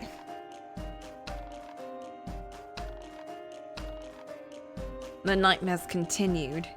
Again and again and again they haunted me. And every time I drifted off to sleep, there floated Barnia's severed head, cursing me, mocking me, laughing at me from every direction. And as he said I would, I soon began to hear the people as well, endlessly condemning me, deriding me, berating me. I tried to convince myself it was all in my head, but Gratian's words told me otherwise. All my old companions called me Jacopo the Betrayer, he had said. I wasn't sure how much time had passed. Was it a day? Was it night? Was I sane enough to tell the difference? Was I even still alive? I'd no idea. It was always the same refrain every time he appeared. You can't trust anyone. Your friends will all eventually betray you, try to drag you off your throne. Your people have no faith in you. Everyone despises you. I couldn't even tell anymore. Were those Barnier's words? Were they coming from the depths of my own mind? All I knew for certain was that there was no escaping them. They were slowly eating away at my spirit. My breathing was labored, my entire body felt like it was on a spit being roasted in an eternal flames of hell. At other times I couldn't stop shivering. I felt like I had been tossed into a frozen river. Doctors, guards, Odilon. I couldn't tell who was who. There always seemed to be someone standing at my side. The faceless shadows were anything but comforting, though. Bobania's ghost constantly reminded me of the threat they posed. I quite certainly wailed like a terrified child. Everyone seemed like a danger. If even Gratian couldn't be trusted, Who was to say the doctors weren't sneaking poison into my medication? Who was to say Odilon didn't plan to silently remove me? I didn't know who I could trust. Maybe Barnier was right. I couldn't trust anyone. Still, he cackled. Still, he cursed right by my ear. And there isn't a soul left in this world who won't betray you. He whispered, laughing away.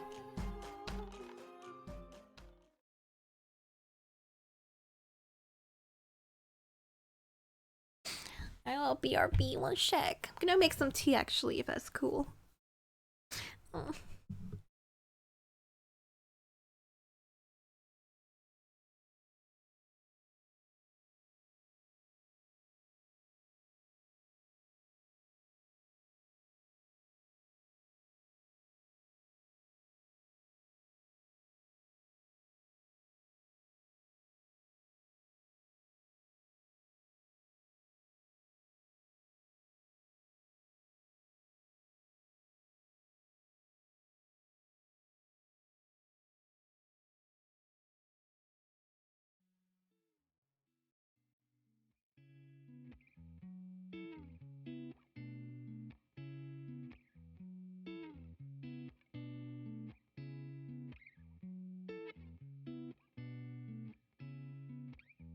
그런 슬픈 말은 하지 마요. 아마 그럴 줄은 알았는데 이젠 좀 잔잔하다 했었는데 뒤도 돌아보지 않나. 그런 마음을 낮추지 마요. 저기 다가온다 기대했는데 또 한편 언젠가는 떠나갈걸 이젠 슬쩍 봐도 알아. Comes and goes, 'cause we did this way we tried before. And we like comes and goes, 'cause people still play the game all the time. 따스한 야근 별을 떼어냈죠. 옅은 빛을 살피고 있으면 내일이 그리 기다려졌는데 이젠 그렇지도 않나. 어렸을 때 몰래 훔쳐봤던 아빠의 수첩 같은 일기장엔 오늘의 걱정이 적혀있던 게 이제야 생각나네. And we like comes and goes, 'cause we did this way we tried before. And we like comes and goes, 'cause people still play the game all the time.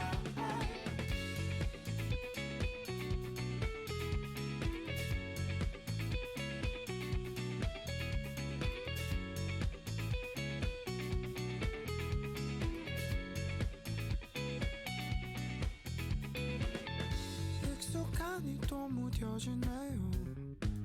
흘러간 장면이 펼쳐지네요. 다시 그 순간을 마주한데도 그땐 또 지금 같진 않겠지. And we like comes and goes, 'cause we did this way we tried before. And we like comes and goes, 'cause people still play the game all the time. Familiar is a common sense. I don't feel like I'm not here anymore. 그냥 다들 안고선 살고 있더라고.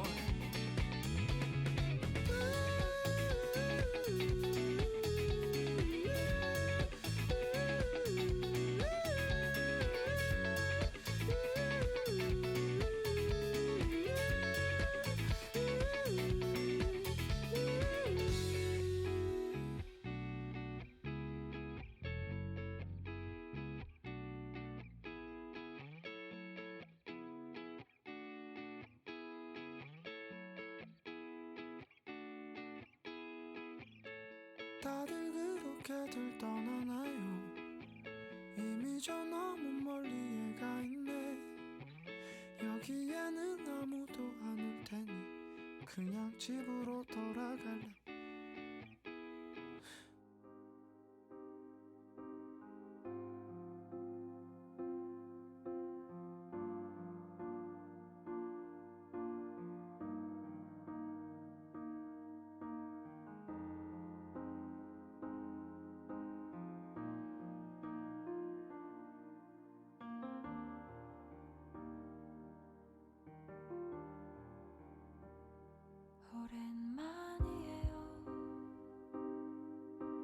생각 이렇게 붙잡고 있는 게 그대 목소리가 생각나는 게 오늘따라 괜히 서글퍼지네요.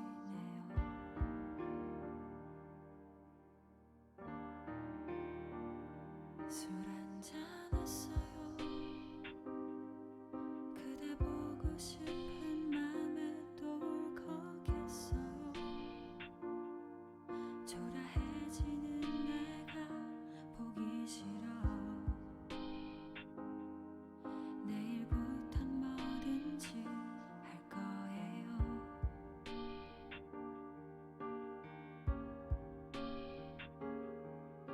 같은 방향을 가는 줄 알았죠.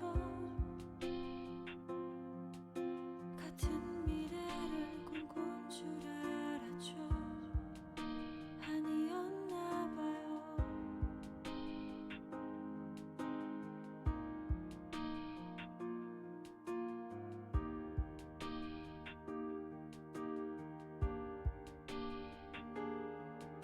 같은 시간에 있는 줄 알았죠. 같은 공간에 있는 줄 알았죠. 아니었나 봐요.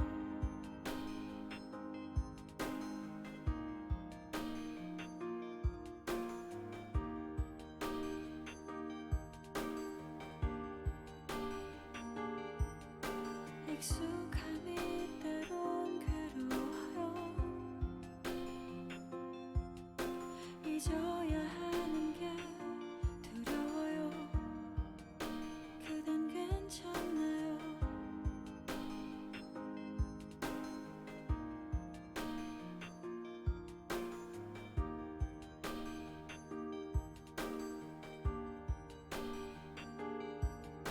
그대 결정에 후회 없나요? 그대 결정에 자신 있나요? 난 모르겠어요.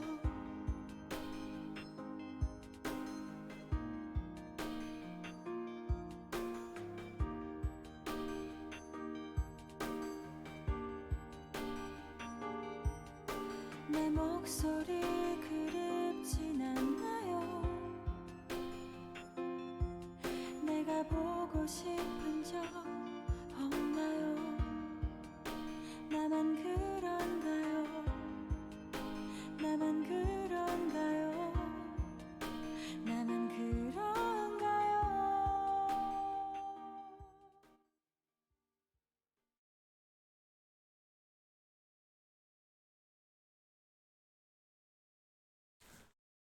Wowie, zowie, holy crap. I'm back.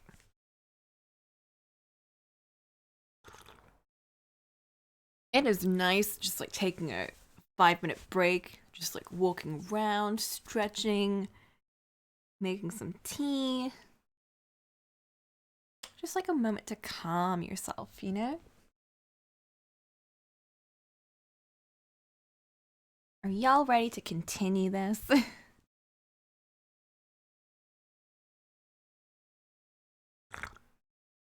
Because I'm definitely not.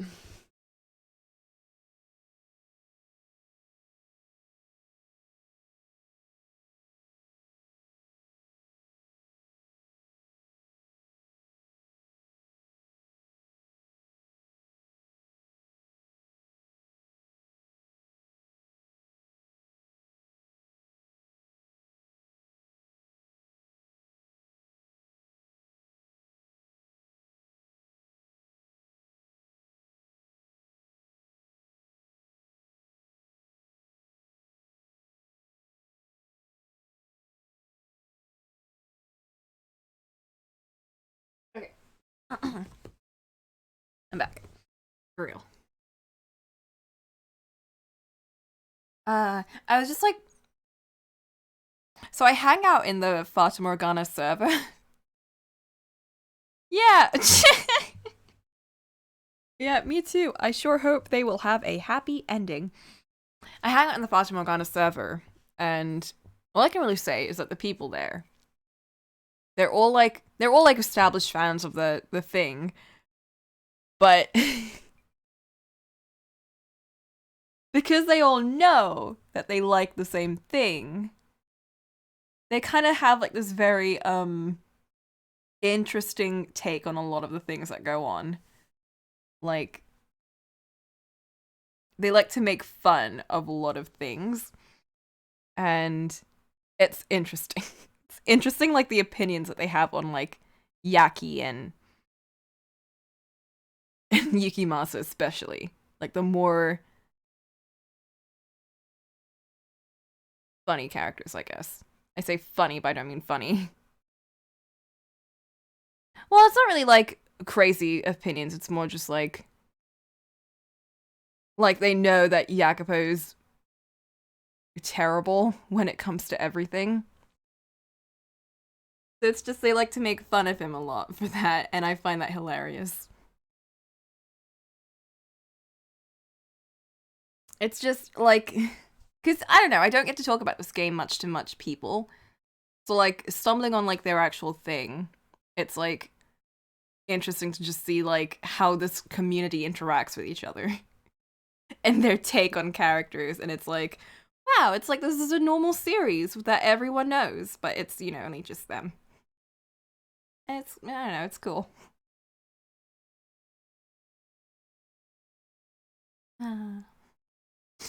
The people that like Mel, it's hilarious because, like, no one really hates Mel in the server. Some people are just like, he's cool. But then there's like these two very outspoken people that love him. I find that so funny. Because it's like one person who absolutely adores Jacopo and one person who absolutely adores Mel. And they are just at each other's throats all the time. And I find it hilarious. It is so cool just seeing, because, like, you know, I have my own opinion on the game. I have my own opinion on the characters. It's funny seeing other people's opinions on the characters. Great. It's great. Anyway, that just made me feel better. I was just looking through that to be like, ooh. I like Mel. I like Mel as a character. I'm gonna put that out there. I know Flint finds him detestable. But I do like Mel.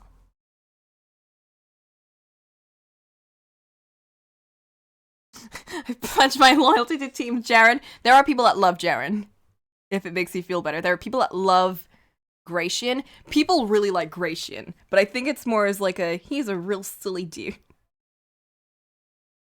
Hello! Oh shit, no! Don't say anything! Heck! Of course there are people that love every single character. I find it hilarious how people talk about Aimee, though. Because I think, right? I think we all hate Aimee. So, like, when they joke about how, like, she's a good character, I'm like, holy shit, how can you even say that with a straight face? No, no! Don't get him away! Carlman, did you forget Aimee? She was the girl who, like, sort of tortured, what's his face? Misha in the main game.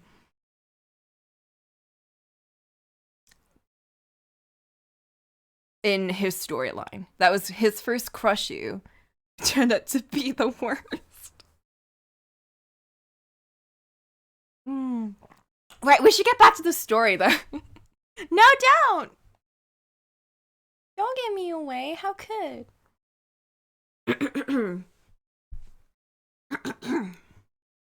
My fever seems to be receding.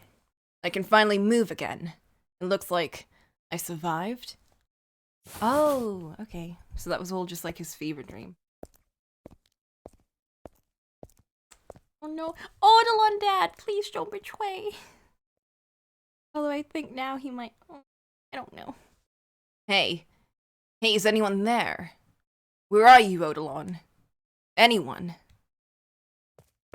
Lord Barnier, I'm so glad to see you're feeling well again. Thanks. We've all been worried sick. Oh, have you? Or have you been poisoning my food? Lord Barnier, What? Pardon. You just seem, not quite yourself. But after all that's happened, I suppose that shouldn't be a surprise. How long was I out? The 3 days, sir. Poison kept you bedridden for 3 full days and nights. This is the Dreams of Revenant version. It's the PS4 one. So it's a little bit like, what was it? Fancier looking. And like, it's got like this cool menu thing. And it's got this cool menu thing. It's got a bunch of shit. I played the original game on PC, but then I had like the Dreams of Revenant version for the rest. Yeah. The PC one, I will say this much, the PC one definitely looked creepier. It's got a cool menu. That's what I really like about it.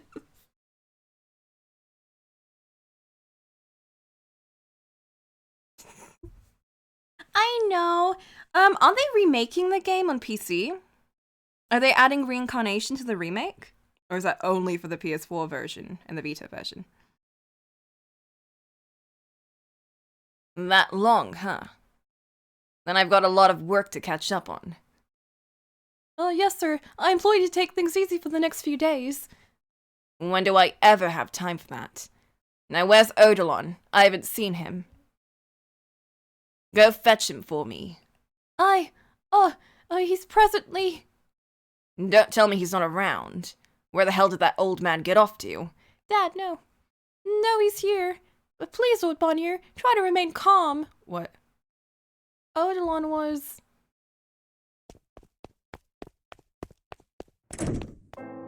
Odilon! No!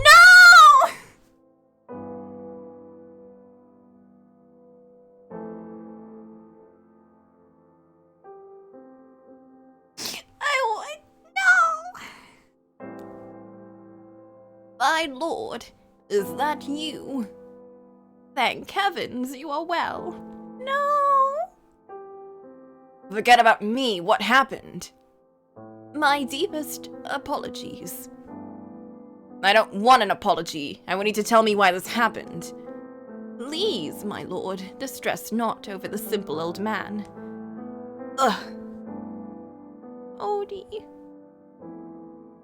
What? The animations are a little bit silly, though. Why Odilon? The Odilon I know would never deign to put himself out in front of a gang of slum dwellers. What?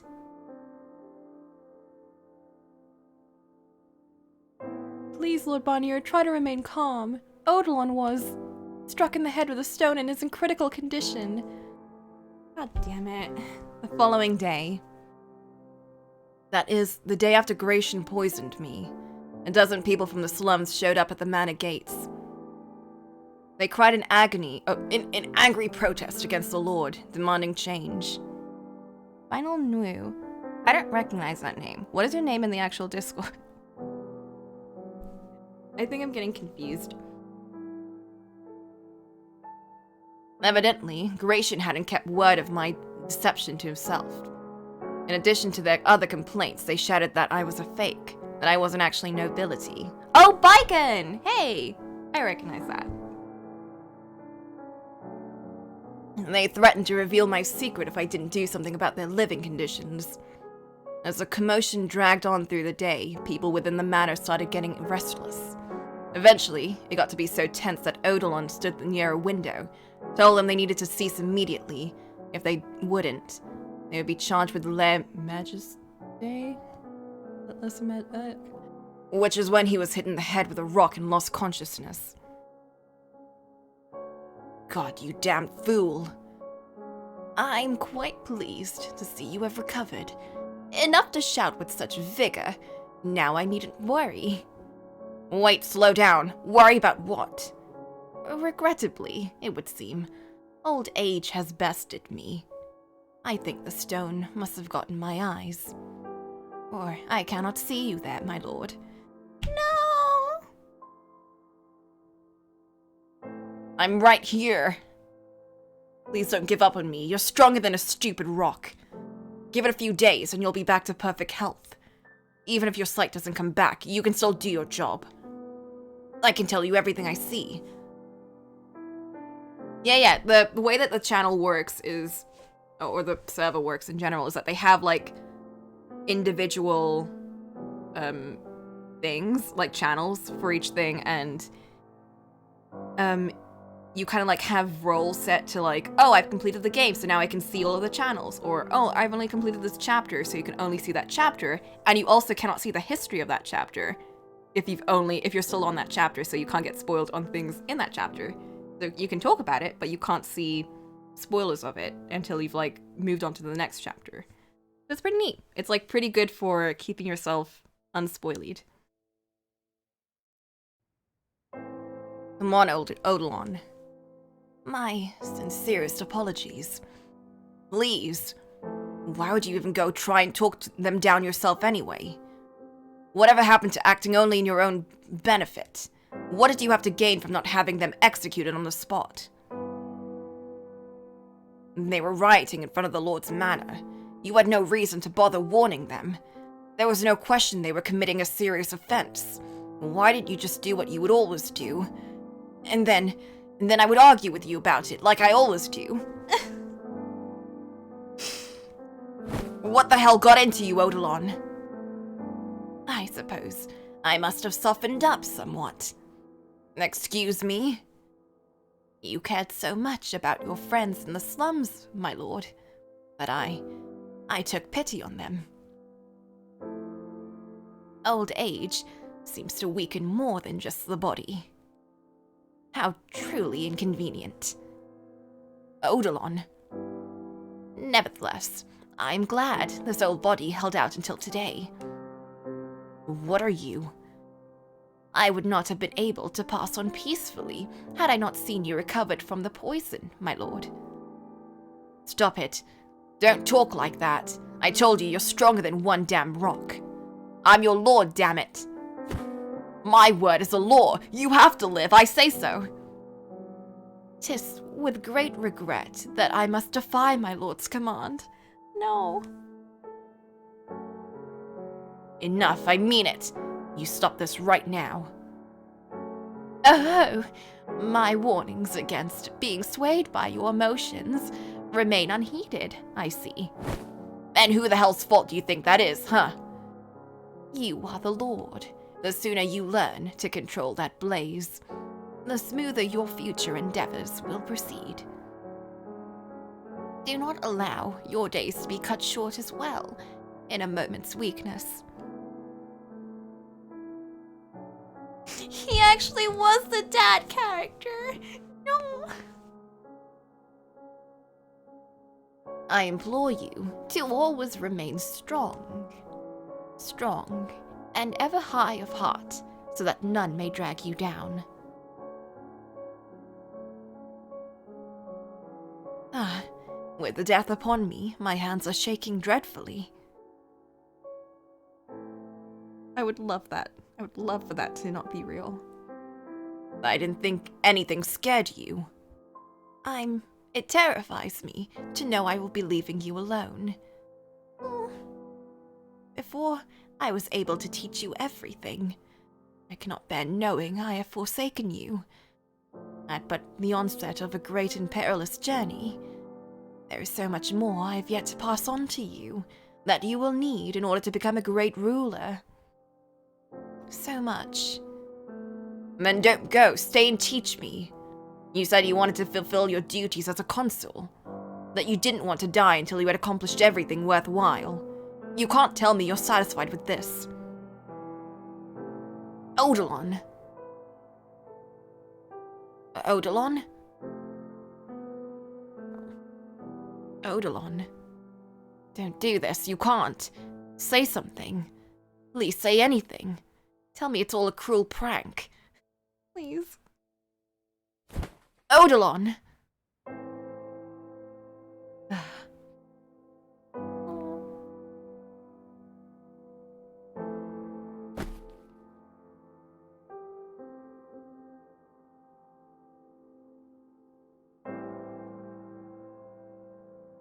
Lord Barnier.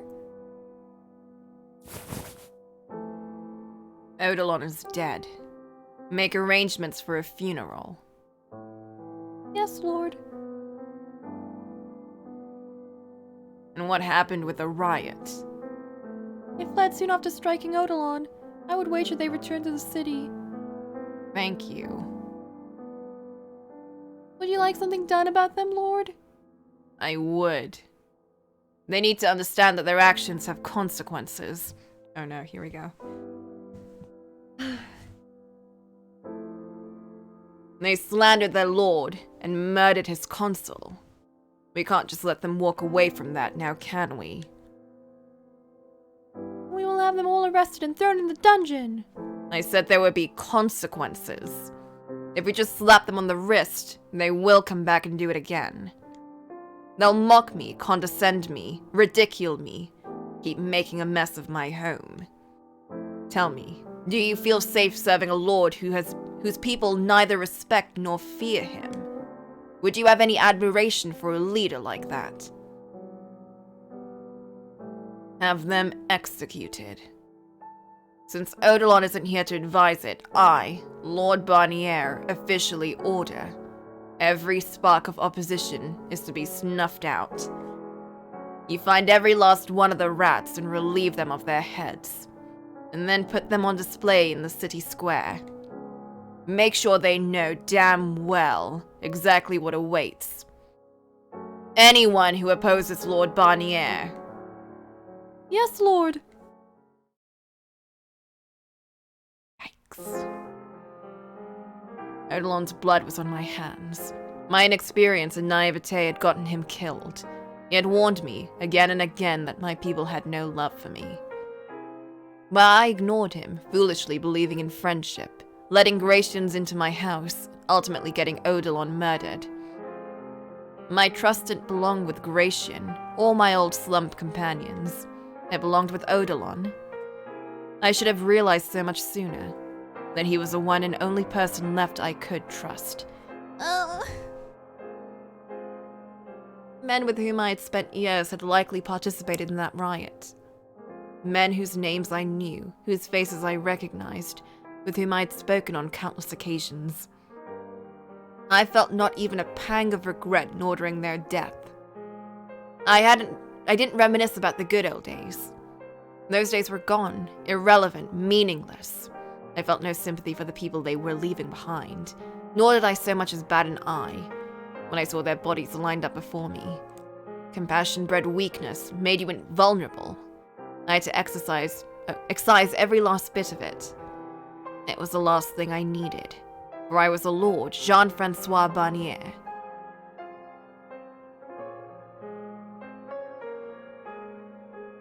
Hey, look at all those heads. Supposedly they were beheaded for trying to assassinate the Lord. Seems like a lot of folk for an assassination attempt. You can say what happened up yonder. Have you been down the square today? Oh, I have! My heavens, I almost passed out at the sight of it. Why would those stupid thugs go after the Lord anywho? There's been whisperings around town. They say he was actually born in the slums and isn't noble at all. Wasn't that just his cover while he was hiding from the phony Barnier? I certainly hope that's the case. Either way, it's probably best to keep quiet about the topic. I'll say. That will do anything as bad as a phony, but still brings bad memories. Things were getting to be so pleasant too.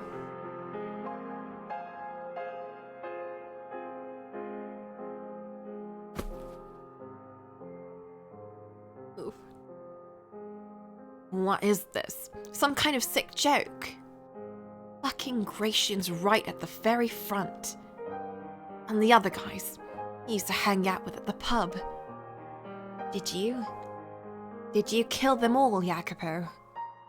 You killed all your old friends. Why? What the hell, Jacopo? You would never hurt anyone. What happened to you? You went through hell with these guys. How could you just fucking murder them? Have you really changed that much? You have, Jacopo. You've become a completely different man. No, Maria. No! God damn it. No. You're long dead. You died in that goddamn revolution. Jacopo I know no longer exists. All that's left is Lord Barnier. Everyone, they're all gone. You, Morgana, Jaren, Gratian.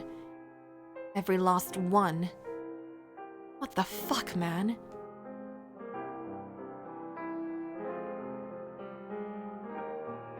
I appointed a new consul shortly after Odilon's death, but he was an ineffectual, short-sighted oaf. And to top it off, he had a tendency to simply nod and agree with anyone and everyone rather than express any opinions of his own. If anything, having him around made my job more difficult. It wasn't as though there was anyone else competent enough to take the position, and relieving him so soon would come with its own crop of problems.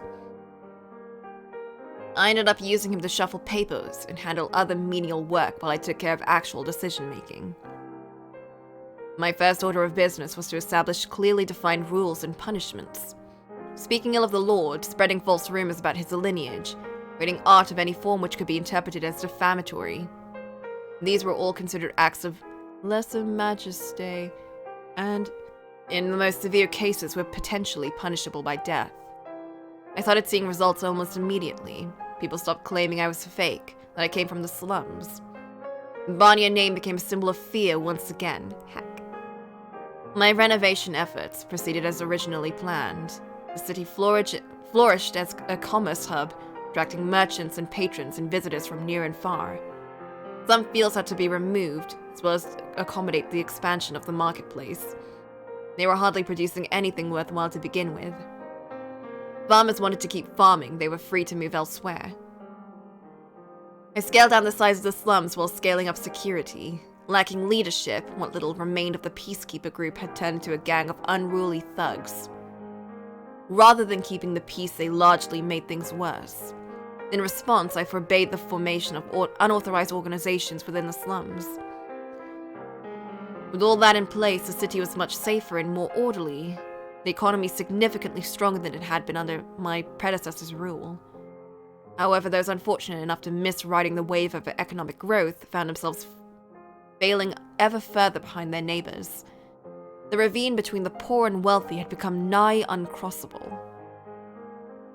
My own manor was hardly a bastion of safety either. Not only was I rapidly enacting new policy, laws were stricter and punishments harsher than before, though many were, to put it lightly, more than a little displeased with me. I'd gone through several food tasters, just as many direct assassination attempts. It wasn't particularly difficult to avoid major incidents by simply suspecting everyone. I could seldom relax as a result. Oof. In time, I came to prefer solitude. Not so much prefer, as require it for my own safety. No.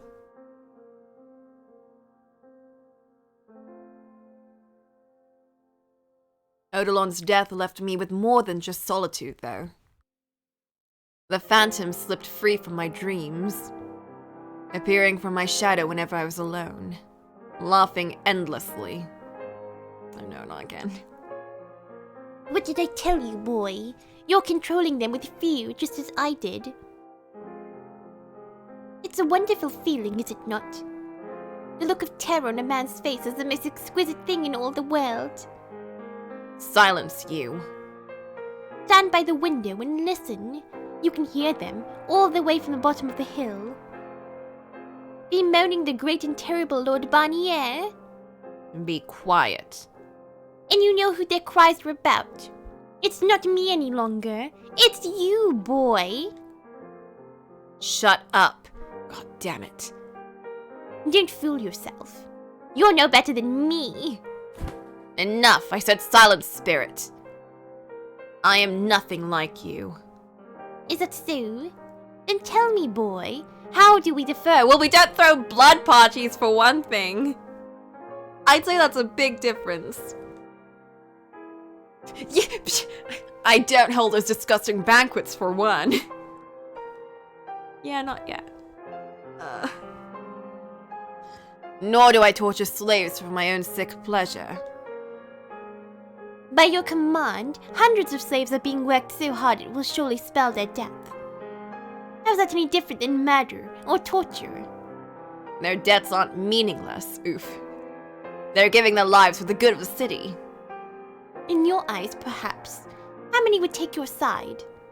You have no idea what you're talking about. If the people were truly satisfied with your rule, you wouldn't be holed up in this room all the time.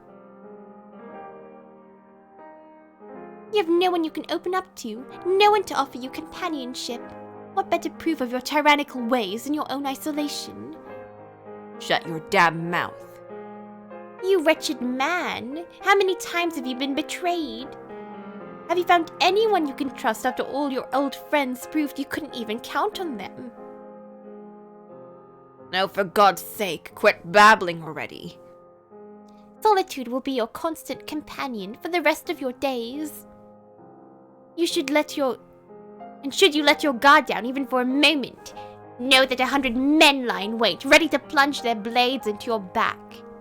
Your attendants dream of the day they can sneak poison past your taster. Shut up. Oh, you poor pathetic child. How much misery and stress have you brought upon yourself because you let your dreams run amok? Clawing your way up into a world much, much too big for you. Be gone, damn you! Ooh. My lord, I heard a huge crash. Lord? How many times do I have to tell you? To stay out of my chambers! Oh, forgive me. I was afraid you might be in, I can take care of myself, damn it. Don't make me say it again. Yes, sir. Ooh. Woo-hoo-hoo-hoo. To hell with you. We're nothing alike. I'm making their lives better, not worse. I am not a tyrant. I started relying on alcohol to rid myself of the phantom. When I was drunk enough, I didn't have to see anything. I didn't dream, I didn't have nightmares. Most importantly, I didn't have to think. There were times I couldn't be sure whether I was in my right mind. There were times I was so panicked I wanted to scream my throat raw. But there was never a time I was safe showing that weakness. I knew from experience it would only put me at risk. I couldn't complain to anyone. I couldn't ask anyone for help. I couldn't believe in anyone. Old Odilon's dying words came back to me again and again. Stay strong and ever high of heart. What did it even mean to be high of heart, though? Certainly I had nothing to be proud of. Not having spent my early years a filthy, impoverished slum rat. Not having spearheaded a violent revolution and stolen the throne. Not this farce of a tale about me secretly being a noble. I hadn't been raised to be a lord. I hadn't been taught to have a proud, noble spirit. That was likely what Odilon had wanted to impart upon me. The nature of a ruler. People automatically respected a man who was truly dignified and noble. They instinctively admire him, kneeling out of wholehearted honor. That's what makes a true king. Not knowing the first thing about how to be that kind of man, I fell back on the only alternative that came to mind, forcing them to kneel beneath my iron fist. 2 years under Odilon's tutelage was nowhere near long enough to instill in me the natural nobility I needed. Thus was I left to be tormented by this accursed phantom, whenever alone, and play the ruthless ruler elsewise. In my attempts to mask the fear lurking within, I grew louder and more ostentatiously contemptuous. Practically every other word out of my mouth was an insult. The old Jacopo was long gone. Lord Barnier had crept in to take its place. It was gradual enough that I hardly realized it was happening, but now all I saw in the mirror was the face of a cruel, wretched man. I even came to hate my old self, think him foolish. What kind of a vapid, nebulous dream was I want to go out into the world? What basis did I have for thinking myself any more significant than any other kid on the streets? Where the hell did I get that idea that having influence meant having freedom? I could barely even take care of myself. Where did I get off on thinking a little power would let me protect the people I cared about? What about now? What fundamentally did I even want now? What did I have to protect? Nothing. I was too far gone. There was no light to be found, no matter how far I marched this path. Only a bottomless abyss waiting at my back. I had left myself with nowhere to return to.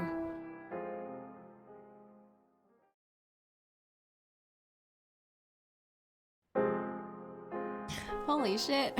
I think we're at this point now.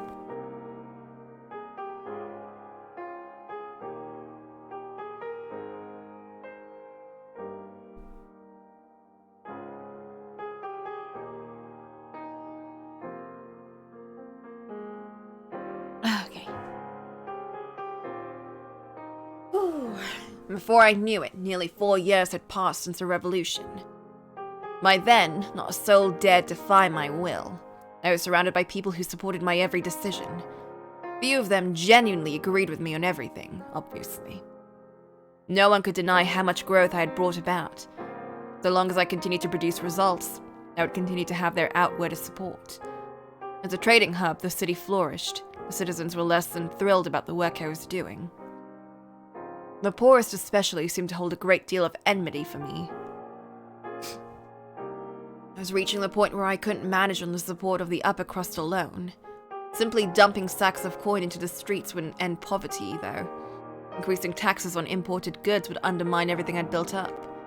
Lacking an actual solution, all I could do was work to make them feel like they were better off than they actually were.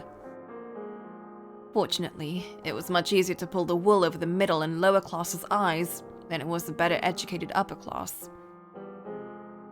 I started by building public recreational facilities which citizens had priority access to. Then I turned my eyes towards religion. About a year earlier, as a part of the city's expansion, a bridge was built across a river that served as the city's effective border. Church had still not been established in that new district. I wanted to build one and gather a following. Conveniently enough, my predecessor had been in the process of building a second manor on the other side of the river. With a little bit of work, it could easily be repurposed into a church. A manor, you say? Once people started making use of the church, it would be simple to win their favor by making myself known as a generous person. Or patron. Faith was the ultimate blinder for the uneducated. History showed time and again religion could be a powerful tool in the right hands. The high foreigner and merchant population in the city meant that no one particular religion had managed to take hold. The merchants especially tended to develop their own individual philosophies over the years, with few caring much for higher powers. That was a possible explanation for why the church had never had much sway in this region. There was, therefore, a chance the whole thing would just be a colossal waste of money. However, I had recently caught wind of a curious rumor. There was a nun serving at a small church at the far edge of town who had people come to refer to as the Saintess.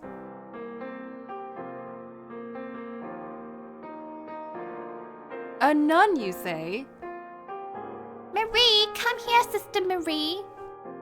Oh, what is it? We picked some flowers for you. Take a look, they're so pretty. Oh, why, thank you. They're beautiful. Ike! Get it away from me! Ahaha! She actually fell for it. Hey now, how many times do I have to tell you it's not nice to trick people? You're too much fun to tease, Sister Marie. That's hardly an excuse. It's still wrong. I'm your big sister here. You need to treat me like... Oh, there's a bug on your dress. What? No way! Where is it? Get it off! Someone get it off me! Just kidding, there's nothing there. Ahaha! Get back here, you little rascals! So her name's Marie.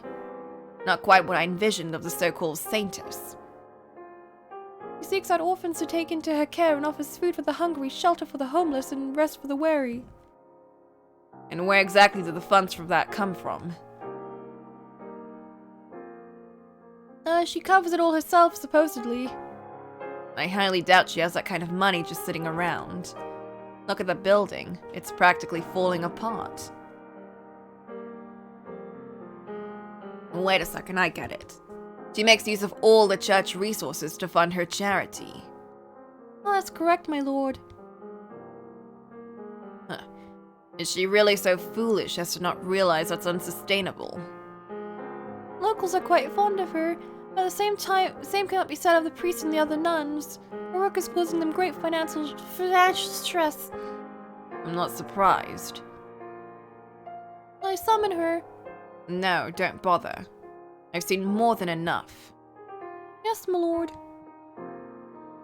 Well, from what I remember him saying in his little story in the game, it was kind of like a fruitless endeavor for him. He thought like, oh, she's probably dead. It was kind of like a long shot to even try to find her. So I think after a while, he just kind of gave up. Yep. Church is in their money. What? You have something to say? Oh, no, my lord. I simply find it curious you would take time to come all the way out here when you have far more important work to attend to. Not that I would ever imply your judgment as anything other than impeccable, my lord. What? I just thought the saintess might be someone I knew. Oh. Pardon? I was mistaken. They don't call her the saintess because she does God's work. They just call her that because she's a damn goody two-shoes. So much for words having actual meaning. Christ. I see. Lord Bonnier? It's nothing. I'm heading back now. Yes, sir. Marie! Marie! The giant man's here! Oh ho. Come now, be polite. Good day, Marie. The kids seem to be doing quite well. Oh, you have no idea. So well, in fact, that this little hooligan found himself a whole handful of bugs.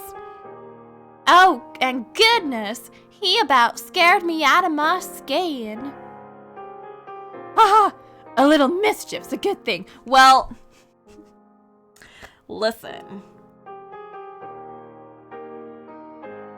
I think it sounds very Japanese. I'm just saying. their smiles wouldn't be half as bright as any other orphanage. I'm not so sure about that. In any case, here's what I earned this week. No, no, no. I keep telling you that's not necessary. But you do accept teas, no? Yes, but still. I know it's hardly enough to cover what you need, but please. No, that's not what I mean. It's your money. You should use it for yourself. I have nothing to use it on. You'll put it to much better use than I ever could. All right. Thank you. But try not to work yourself too hard, okay? I promise. Goodness, you really do make a lot in a week. I didn't realize carpentry paid so well. Jacobo's just like, Huh. Indeed, I am fortunate enough to have found good work. Maybe I'll leave the church and take up carpentry myself. Just kidding, haha. You could, but you would do quite well for yourself. You're strong enough to carry me at least. That took every last bit of strength I had. Ah! Who's that man? Even with all the foreigners we get here, I've never seen anyone who looks like that. Well, he's a frequent visitor to the church. He does not appear to come for charity. An Oriental, perhaps. Oriental? My former consul told me of them once. Vagrants from the Far East who supposedly look much like that man. Whoa, how curious. You may be able to fool the nun. I know damn well no carpenter in the world makes that much in a week. There's something fishy about him. Or maybe beastie about him. Look into that man. Tell me anything you find about him. Yes, Lord Barnier. Now I'm heading back.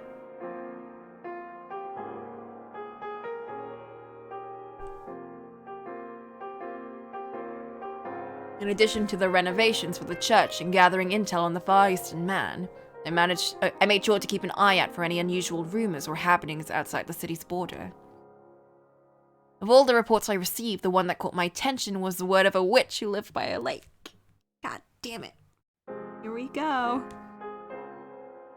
This lakeside, which supposedly had miraculous powers, allowing her to cure any ailment. The effect was transmitted through her blood. This wasn't the first time I'd heard of the witch. An elderly woman who had prepared and sold medicinal herbs. I didn't realize she also traded in miracles. Sounded like a bunch of snake oil to me, but she had allegedly cured a deathly ill young girl, decided to make quite a name for herself. On top of that, they also said the sound of the witch's first cry had ended a years-long drought in the village where she was born. And that doesn't bode well. Why not, my lord? Try using your damn head once in a while, would you?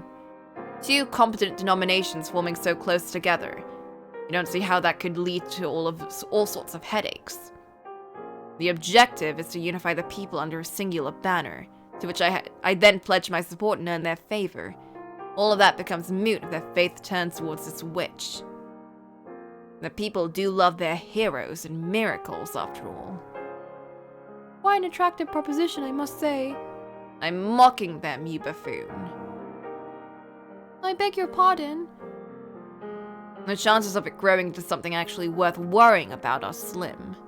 Better to snuff out the flames before it spreads than sit back and hope it burns itself out. I deliver an order for her to cease operation then? And that would be best. Actually, no. I'll deal with this personally. You just keep your mouth shut and do exactly as you're ordered. Nothing more, nothing less. Understood? Yes, lord. The start. Summon the man from the church. Oh, here we go. A few days later, I was standing face to face with the man in my audience room. He seemed much less personable in person than when I had seen him with the nun. Stone-faced, cold, and faintly smelled of blood. Not that I could actually smell blood, but there was an animalistic air emanating from him. That much I had expected, though. I knew before summoning him that he was anything but a respectable man. I take it you're the Oriental man who's been seen buzzing around the local church of late. That would be me, yes. What of it? Who do you think you're talking to, you impudent rat? Show some damn respect. Apologies. I'm not familiar with the local customs or language. Huh. Very well, then. You're fortunate I'm such an understanding man. Ugh! Now for the reason I called you here. You're the one who killed that cart full of slaves 4 years ago, aren't you? How did he know? You know about that? Huh. I wasn't actually sure it was you, but now I have confirmation. Since then, one slave of Far Eastern origin had remained unaccounted for. I take it that would be you. That's right. You made one hell of a mess out there. Am I here to be punished? That depends on how our talk goes. If you think I'm gonna head back to being a slave, you're fooling yourself.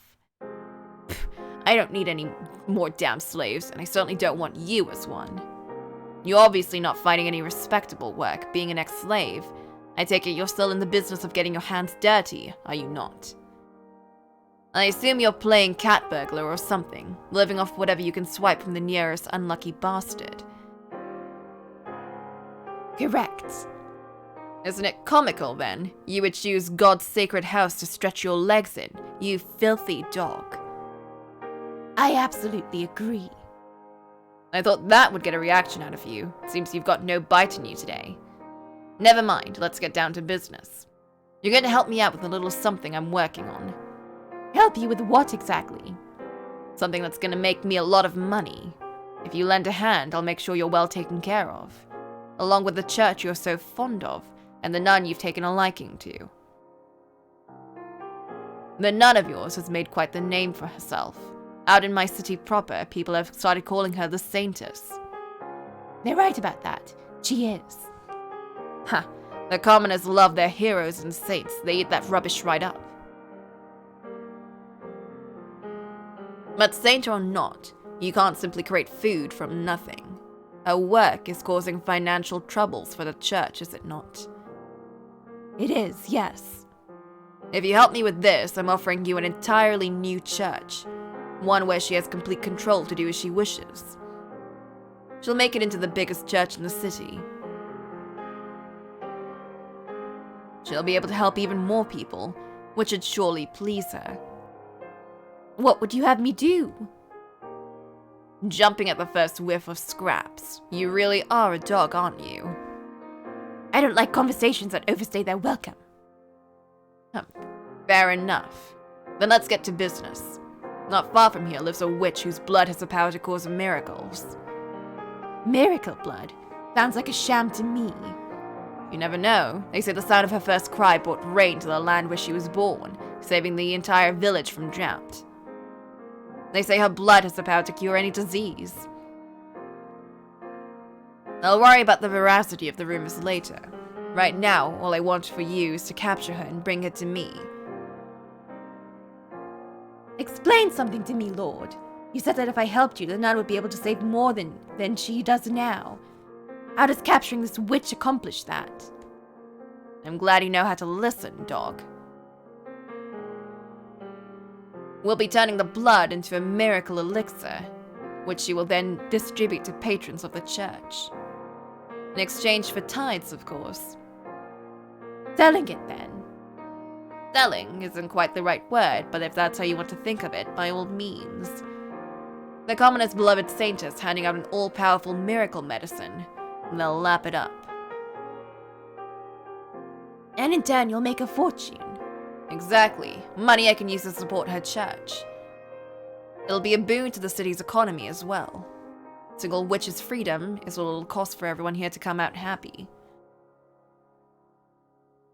What'll it be? Will you help, or will I have to? I'll help. I have no reason not to.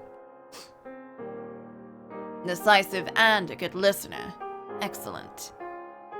Once I've captured the witch, where do I take her? I have a mansion set aside where your nun can run her church. There's an observation tower on the grounds, and the witch will be kept locked up there to ensure we have a constant supply of blood. Okay. When do you want me to get her? You're just chomping at the bit now, aren't you? I thought you'd hesitate at least a little, but I guess it was foolish of me to presume to understand how a killer's mind works. All the resources I put into investigating you and everyone close to you were wasted, it would seem. Do you even have a conscience? Don't act like you're any different. I assure you, I have a conscience. I wouldn't be doing this if it wasn't necessary for the growth of the city. No, I mean you're as much a murderer as me.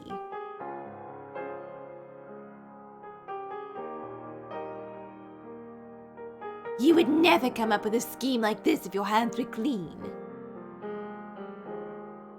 Oh heck. The man's right. You're nothing but a murderer.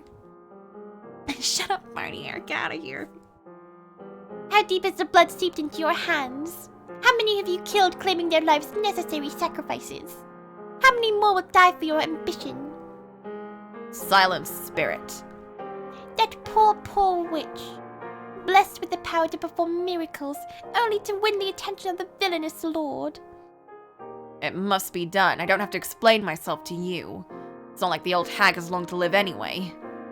What the hell is villainous about having her spend her final days for the greater good of the city?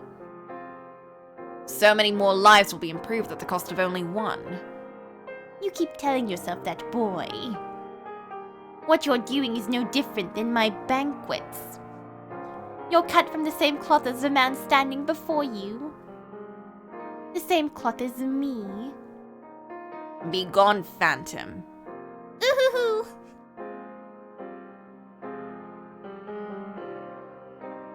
Watch your mouth, dog.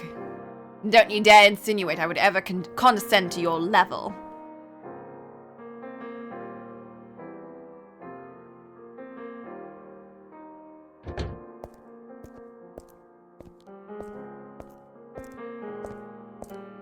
Damn it.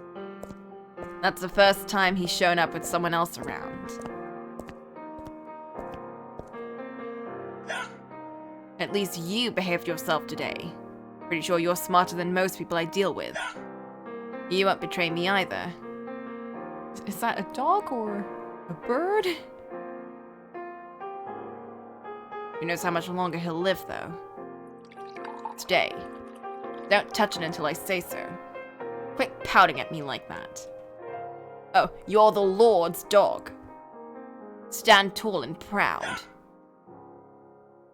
Alright, here you are. Drink up. Paparoon. Looks like it's safe. I swear so much work just to get myself a damn drink of water.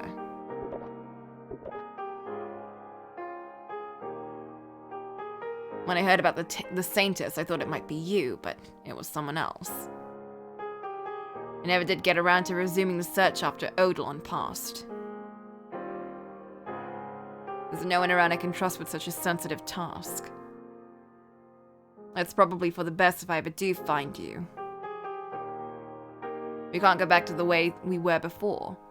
Not that there's much chance you're even still alive.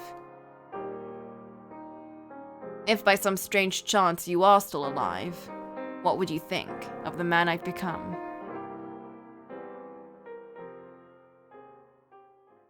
Several days later than originally planned, the Far Eastern man finally arrived at the mansion. I'd arranged to meet with him on the uppermost level of the observation tower on the church grounds. God damn it. No! I don't want to see this! Not again! Can I take another tea break?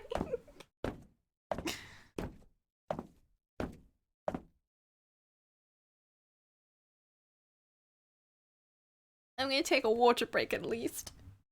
1 second.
Alright.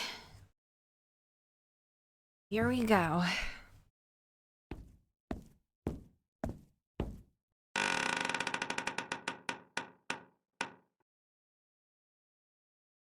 About time. The man appeared before me, a burlap sack slung over his shoulder. I had ordered he use the sack, afraid he might be foolish enough to actually drag the old woman all the way here.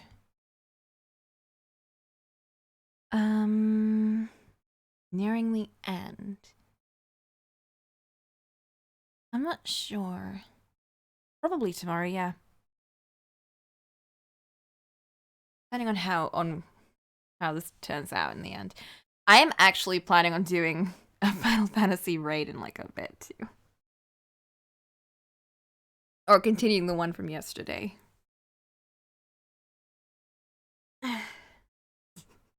Listen, don't worry about it.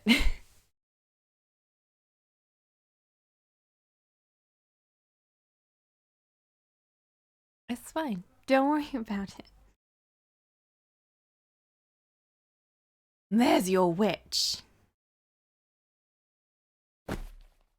He threw them back to the ground, causing the woman inside to let out a muffled grunt. God damn it. Didn't sound like an elderly woman's voice, though. The stench. Tell me you didn't harm her, dog. I smell blood. You only instructed me not to kill her. Mistakes were made. Limbs were lost. You can't answer. Damn it. I cleaned up all the blood I got on me. No one suspected anything. He's even farther gone than I imagined. I should have been clear in my instructions. I suppose it doesn't matter much. She's not going to live long either way. That you were able to immediately recognize it as the smell of blood says quite a bit, Lord. You have killed before, haven't you?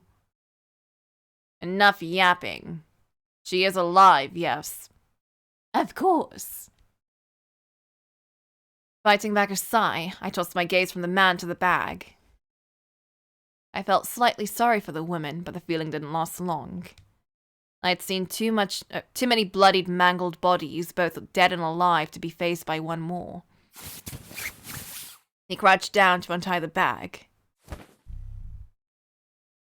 and a young girl came tumbling free. Yikes.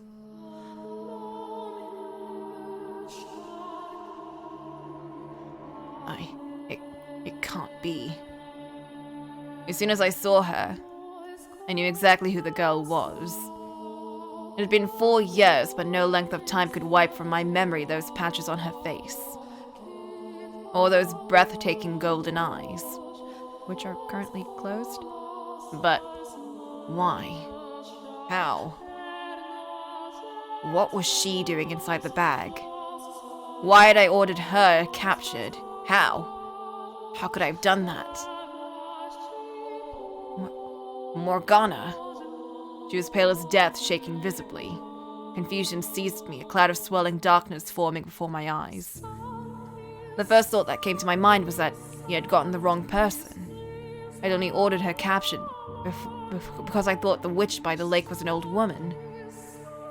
If I'd known she was a young girl, let alone her, I would have never given the command. Those thoughts led nowhere. I was simply trying to avoid facing reality, trying to place the blame on anyone but myself. I couldn't take back what had already been done. I couldn't change it. There she was, the girl who had once won my affection, lying in a ball in the cold stone with an arm missing. It didn't matter how we had gotten here, what I had felt about her. There was no fixing what I had done. She looked up at me, at the source of the muttering above her. Her eyes were opened almost frighteningly wide. They wandered aimlessly, unfocused to the point I wasn't sure she was seeing anything at all. I felt a tinge of madness in her. Is that you? The words spilled from her lips, so soft they barely reached my ears. Hardly a trace of the beautiful singing voice from my memory remained. It was hoarse and raspy.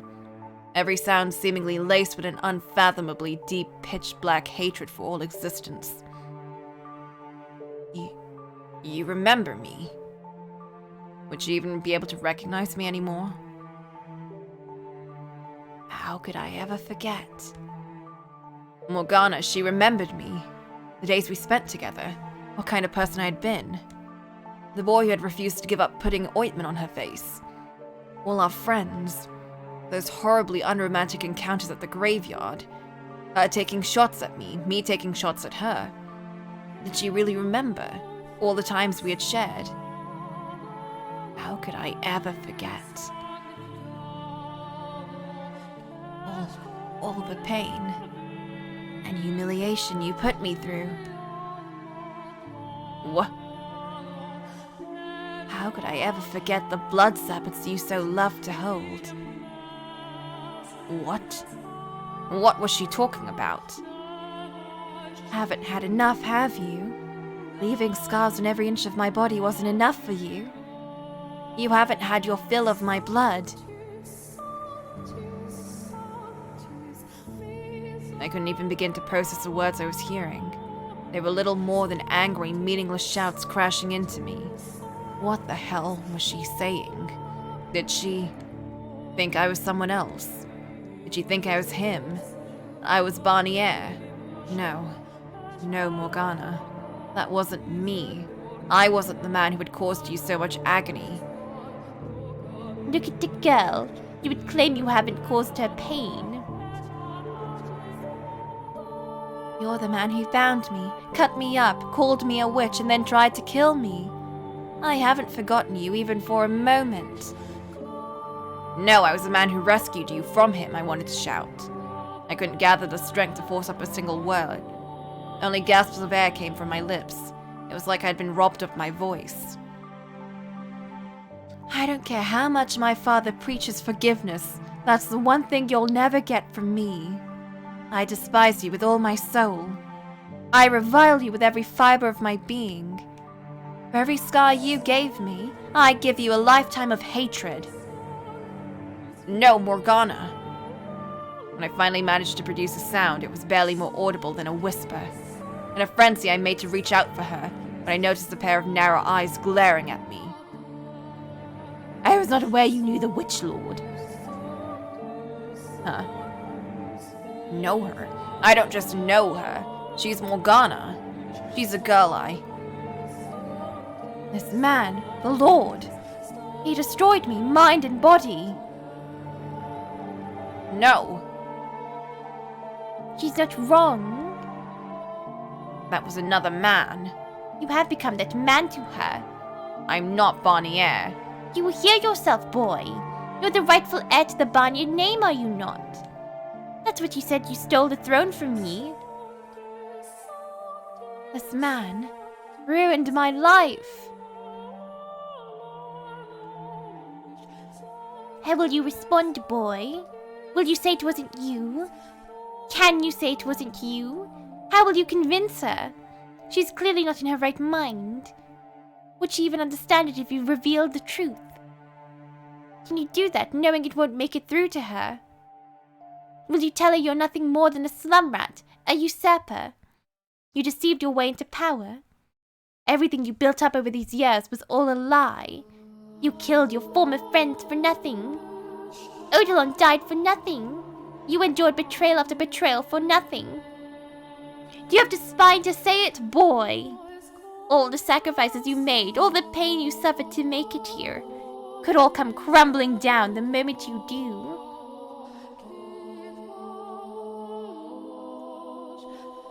What will it be, false lord? Is the girl worth it? Is sharing the truth with this half-dead girl on the brink of madness worth losing everything you worked so hard to accomplish? Make your choice. I actually make a choice. What's the matter, Lord?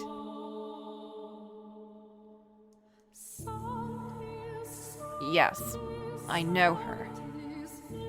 I knew her years ago. Yeah, she's a precious source of blood. Keep her healthy. And then just like get wine or something and pretend it's blood. Anything. I see. What do you want to do then, Lord? You look sick. Get some other woman's blood? I don't know if we're really gonna be doing anything good there then.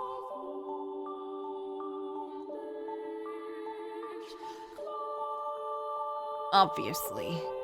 Why on earth? This doesn't change anything. We lock that witch up and proceed as planned. I make this choice. Congratulations, boy. This concludes your inheritance of the name Lord Barnier.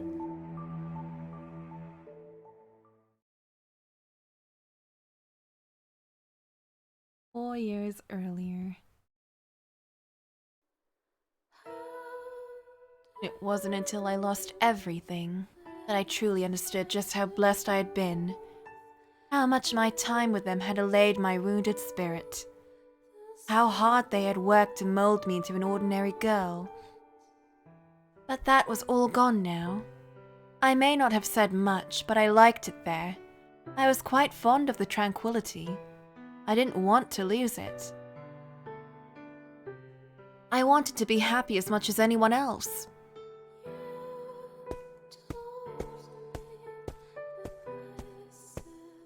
I'd long lost track of how far I'd walked.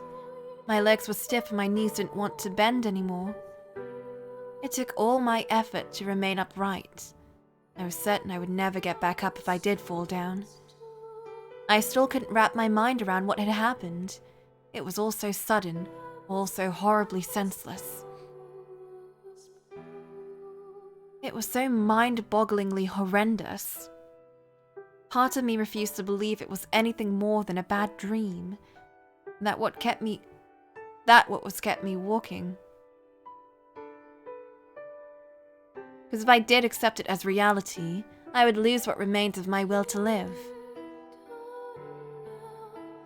It was supposed to be a party.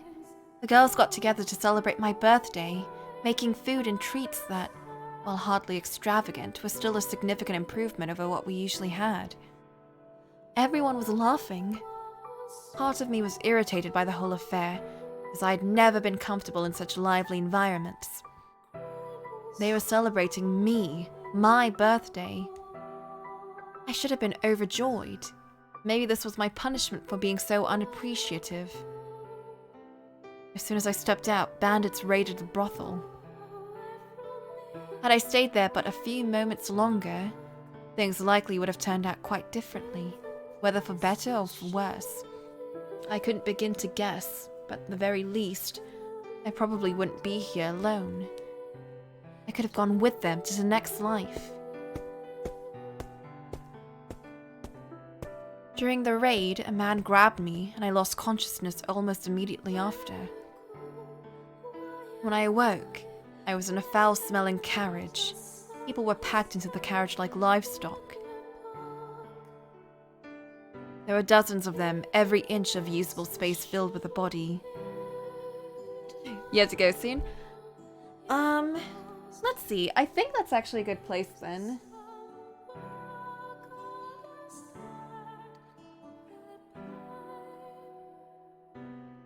Let me just look at the thing. One sec.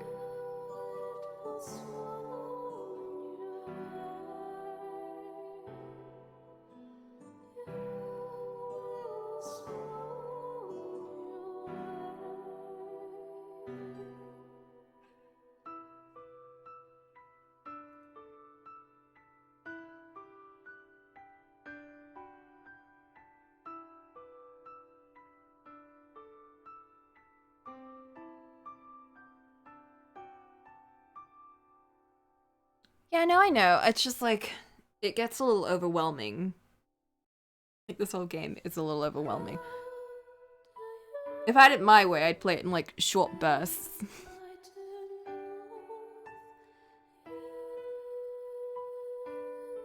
But, like, I also want to get through the story, too. But we also, like, pass by the entire Jacopo's rule.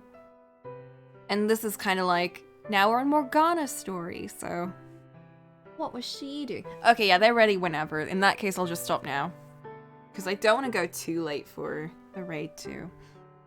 Because we also need to talk about the D&D thing. And, like... I also need to edit some more. And I need to, like... take some moment to chill. Can't get worse than Jaren's death. Well, I guess technically we know everything that happens at this point onwards, because Jaren and, what's his face? Gratian. Jaren and Gratian, right. The two characters that were introduced are now gone. So everything should technically flow as we expect. But we'll see. I do remember Toast, who has played this before, was like, you should probably take little breaks in between and do some of the short stories.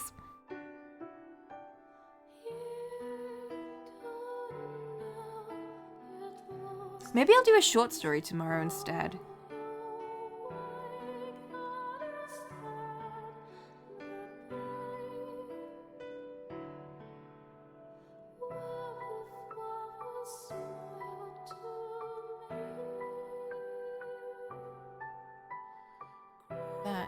Because my head's kind of hurting too. Really want some food. I'm real hungry. The short stories are good? Nice. Let me just save too before I forget. Oh no, Odilon's on the cover of that save. No. I have no idea what the short stories even entail. All I know is that reincarnation's a thing, and I really want to play that one, like, super badly. Just because I want to see everyone be happy. I just want to see everyone be happy in the modern world, where they're not cursed, and where they're not going through shit. I want to see Michel and Giselle being cute. I want to see all the other characters be happy. Yeah, that's why I want to, like, finish this one first. Before I start Reincarnation, because I know that if I finish Reincarnation first, I'm just gonna get depressed by the end of this one. I want to end this whole series on like a happy note, not on this note.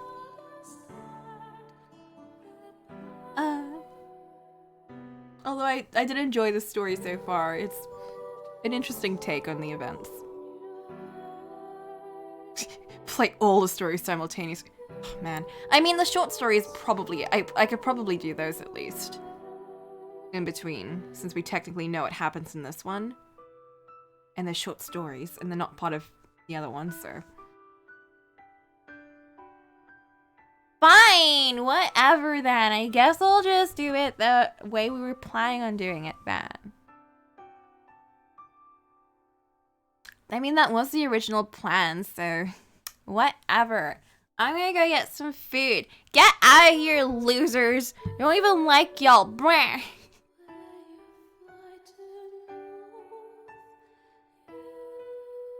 Listen, I need to let up some steam. Bye, everyone. Good night. Good night to anyone who's kind of asleep. Don't know what time zones y'all are in. It's nighttime over here, so. See y'all later on. And probably Flint in a bit because we're doing the raid. And you need to know what happens to those pirates. I'm gonna go head to my computer now.